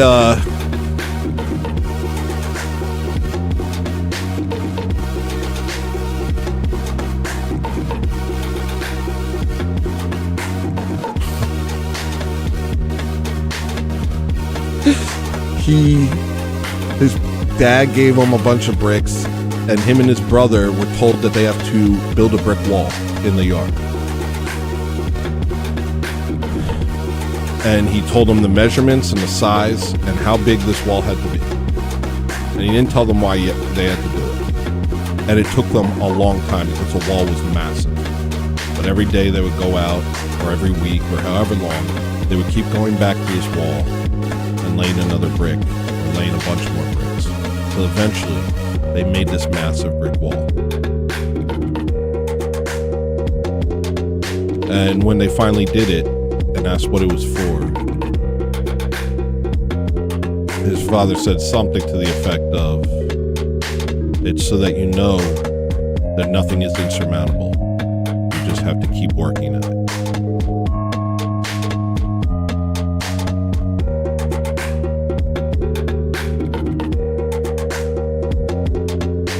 Pretty cool. Pretty cool stuff. Canons of beauty, in a word, ugly. Who continues, quote, "The work of art must, at its breaking point, expose the ultimate nakedness of man and nature's existence, stripped of all the paraphernalia of monopolistic mass culture, completely and utterly alone in the abyss of destruction, despair, and freedom. The most revolutionary work of art will be, at the same time, the most esoteric, the most anti-collectivist one. For the goal of the revolution is the free individual," end quote. So pure individualistic nihilism is how you get utopia. Erotic communism comes by way of the narcissist who rejects traditional hetero How can we destroy these people? Let's tell them that true freedom is when we ruin their societies, make it unsafe in their cities, fill their food with poisons, but tell them that they can cut off their penises. Union. Marcuse's Marxism ends up in perfect individualism, an individualism so complete that the individual is alone, undefined by any inherited identity, any Nice, fourth monkey. Now go to church. loyalty to this or that group. In fact, Orthodox Church, Divine Liturgy. Thank me later. Such an individual would be completely naked and vulnerable to top-down control, which is my greater point that all of this leads us to tyranny. But anyway, the end point of the libertarian is the end point of the communist in Marcuse. As is often the case with these sorts of attempts at liberation, they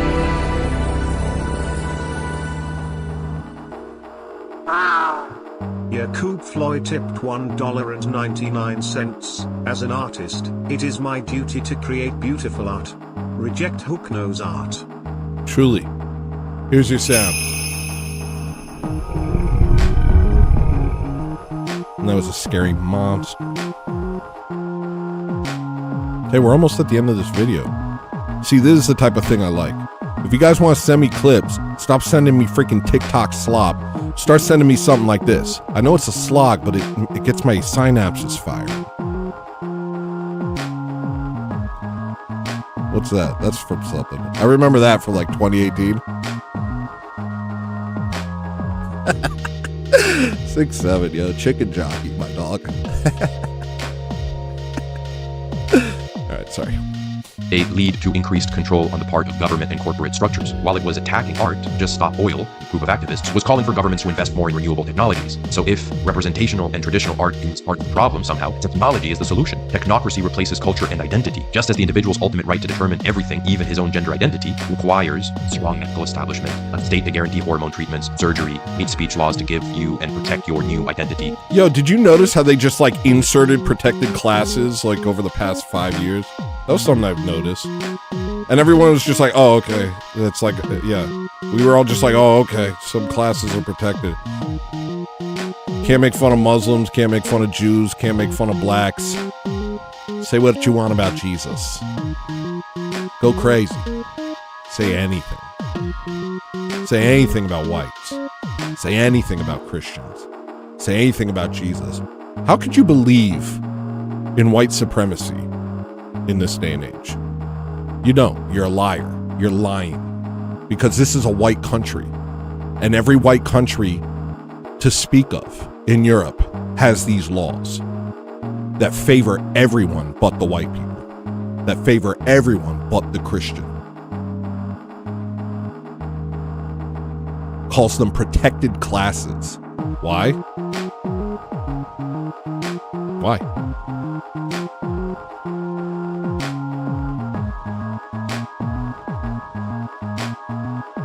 So that they can enforce it.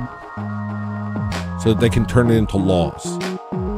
So that they can disenfranchise us even more. So that they can slowly destroy us and we don't lift a finger.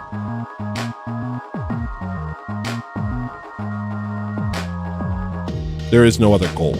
Nobody cares about these people. The people setting up these rules do not care about blacks. They don't care about Muslims. They do care about Jews.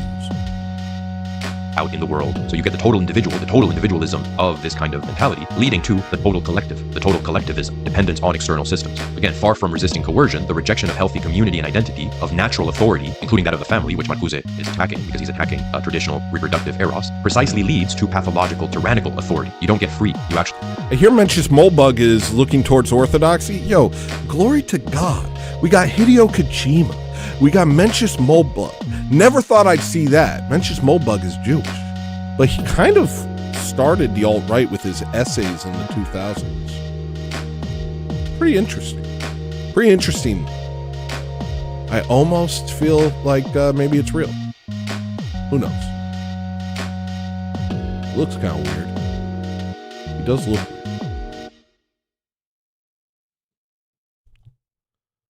fall under a far more oppressive form of authority. Okay, I hope that was interesting. It was a lot. That was very interesting. Thank you. You know what? Go ahead and subscribe to you. All right, I've been streaming for 3 hours and 30 minutes. We got zeros on this goal. We got 18 minutes on this goal.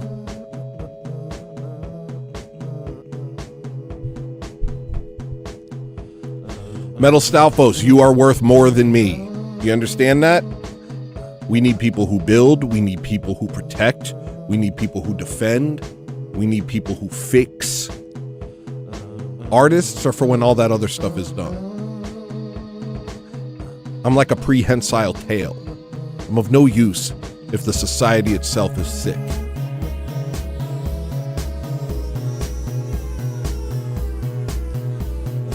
Or maybe I am. Maybe we need music to kind of like call us to action and give us a sort of alternative way of viewing what's happening. Sometimes messages can reach you in a way that they couldn't if not for music behind them, which is why it's always used by the devil to program people into being butt-rot mutants.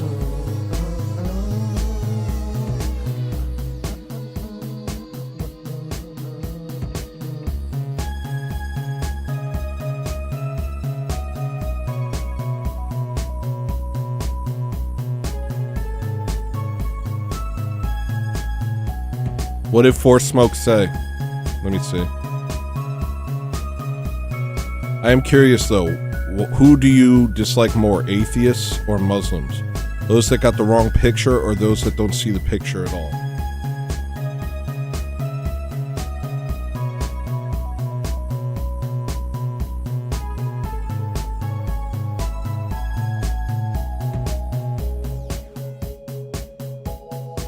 Oh no, it's neck and neck, because, you know, the Muslims, they spent 1,000 years conquering Christian land, and now we invite them in and say that they're the same as us, and they're not. They're nothing like us. They're enemies of God. They're enemies of truth. It's a desert cult that was started by a pedophile prophet, retard, who half remembered scripture. He thought the Holy Trinity was the Father, the Son, and Mary. This man couldn't be stupider. The fact that this religion still exists blows my freaking mind. One of the stupidest men to ever exist, clearly starting a cult just to feed his own sex drive. Clearly, so clearly. But sometimes a convenient lie, you know. Sometimes somebody comes along, like with this Marcusa guy, and starts telling you that it's okay to do wrong. It's okay to do what you know is wrong. That the part of you that knows that it's wrong is some sort of self-oppression. In much the same way, the Mohammedans took what Muhammad said and said, this is good enough. Now I can have sex with whoever I want. Now I can go to Gentile nations. Now I can go to Christendom and rape their children without consequence. But there will be consequences.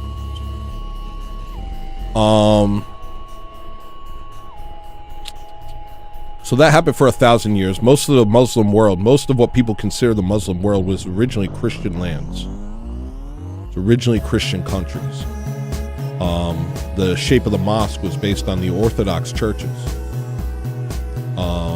In fact, a lot of Orthodox churches were converted into mosques, like the Hagia Sophia.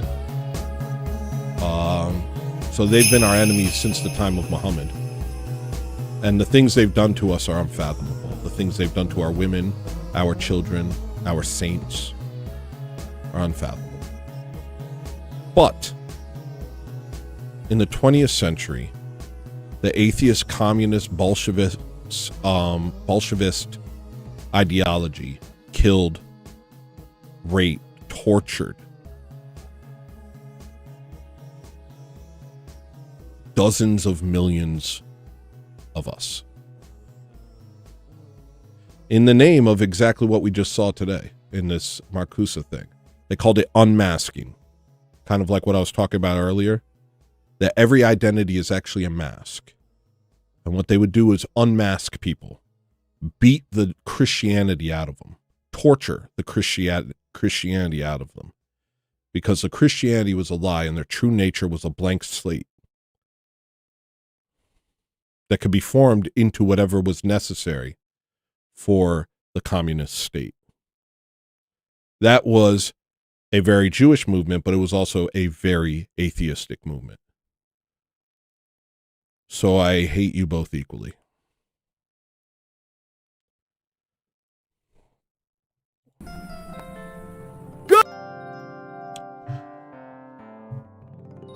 I want to thank all the new members. The name's Craig, Undwarum, H-Town, Strong 713, David Muller, 1958, is an old guy, David Muller.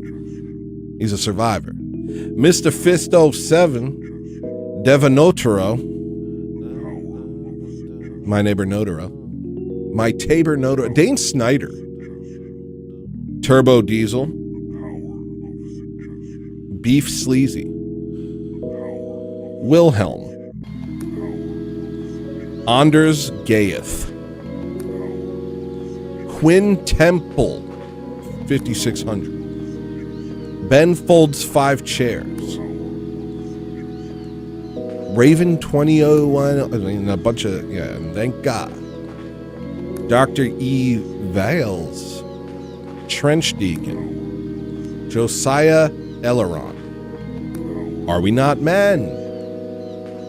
Paisia Prayer. Congratulations, Paisia Prayer. She was accepted into Orthodoxy this weekend. Congratulations, Snagglebeast. He also became an Orthodox Christian this weekend. Glory to God, many years. Shaun of the Roses, Andre Lopez, Ian Johnson. I'd also like to thank everybody who super chatted today.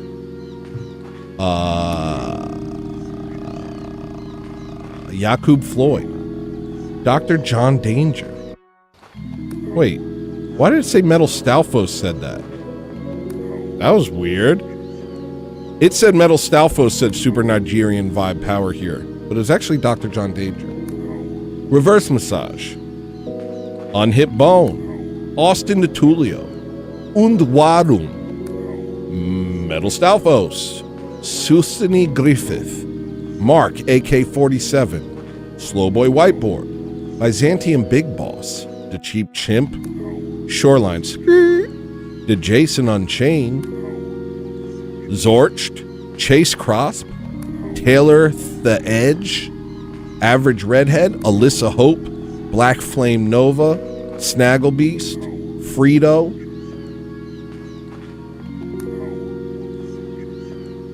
Blood logos.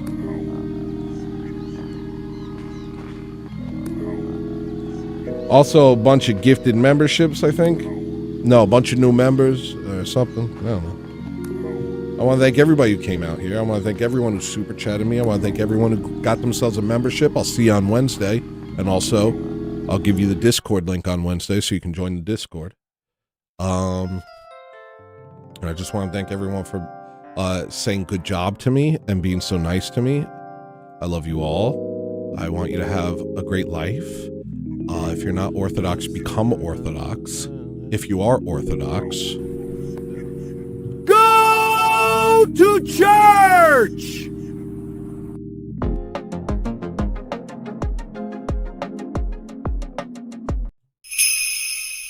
Fine, I'll try and finish the goal. Guys, finish the goal real quick.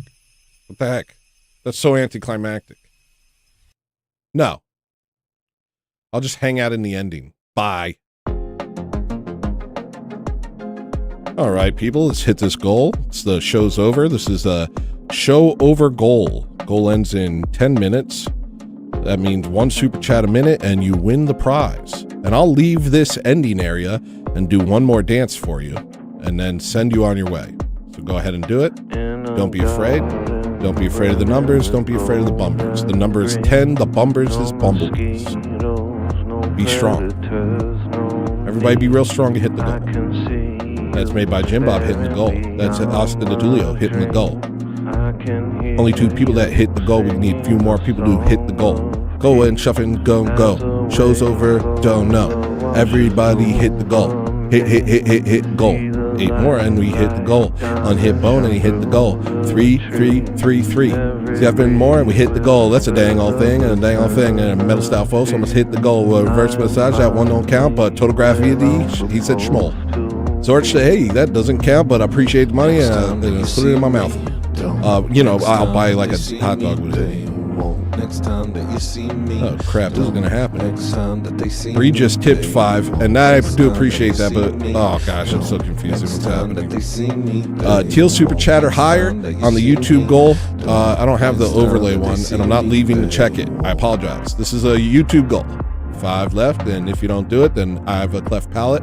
But now the technology exists to fix it, but don't get mad if you miss it.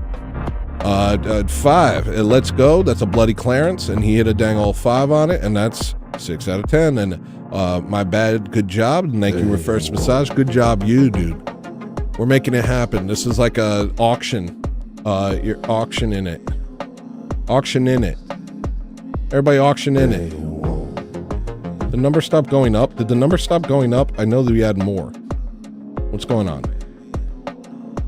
Why is it saying 5 more? It should say 3. Oh, there it goes. It updated. 3 more. 3 more, people. YouTube can't keep up with you. Legends. Upgraded to Tony's real life friends. This is nice. Unhit Bone, thank you for the 5. 2 more to keep the show alive. I'll do a little dance and I'll do a little jive and then I'll leave and you'll raid someone who's live. Total Gravity with another 5. Like and subscribe and reply to the guy. And this is a rhyme from a different time. And time to and I just said time to kill, I think. Okay, to him in the replies. Nope, I said time TPJ. Turning Point USA. Undwarum with the 2. Dead to the World with the 2. I appreciate them, but they don't count. They don't count towards the goal. We just need 1 more. We're definitely going to be rating Rob. Love Rob. Remember you promised a shirtless dance. I never did that. I don't want you to see my body. I'm a big fat. But I will get strong. This year I'm going to get strong and I'm going to impress you all with my muscles. But I'm not going to show you my muscles. Because that's rude. Very rude to just show your muscles. It's like showing boobies. People showing their cleavage. People. It's the same thing with biceps. Showing off. Biceps are boobs for guys.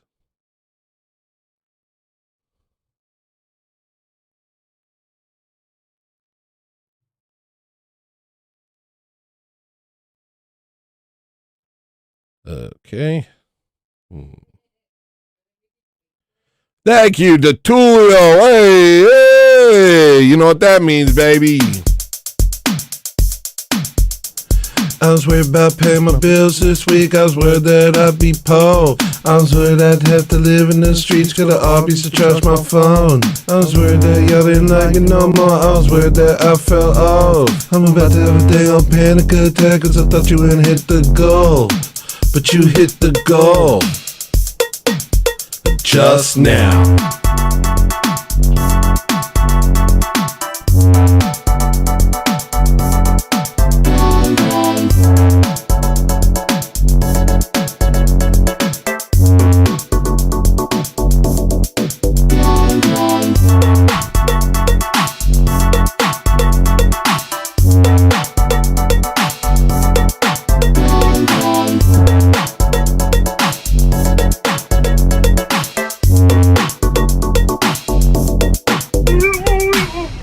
Bye.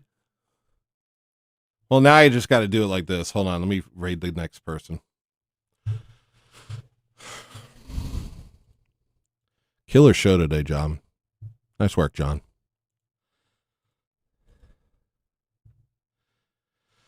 Whew. Nice work, Swarm Pants.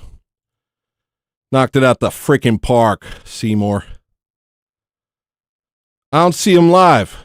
Where's Rob?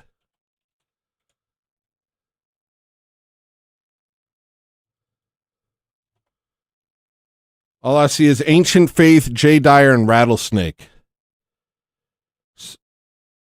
I don't see Rob. It's upcoming. You're going to watch Jay Dyer. Tell him I said hi, please. Tell him I said hi.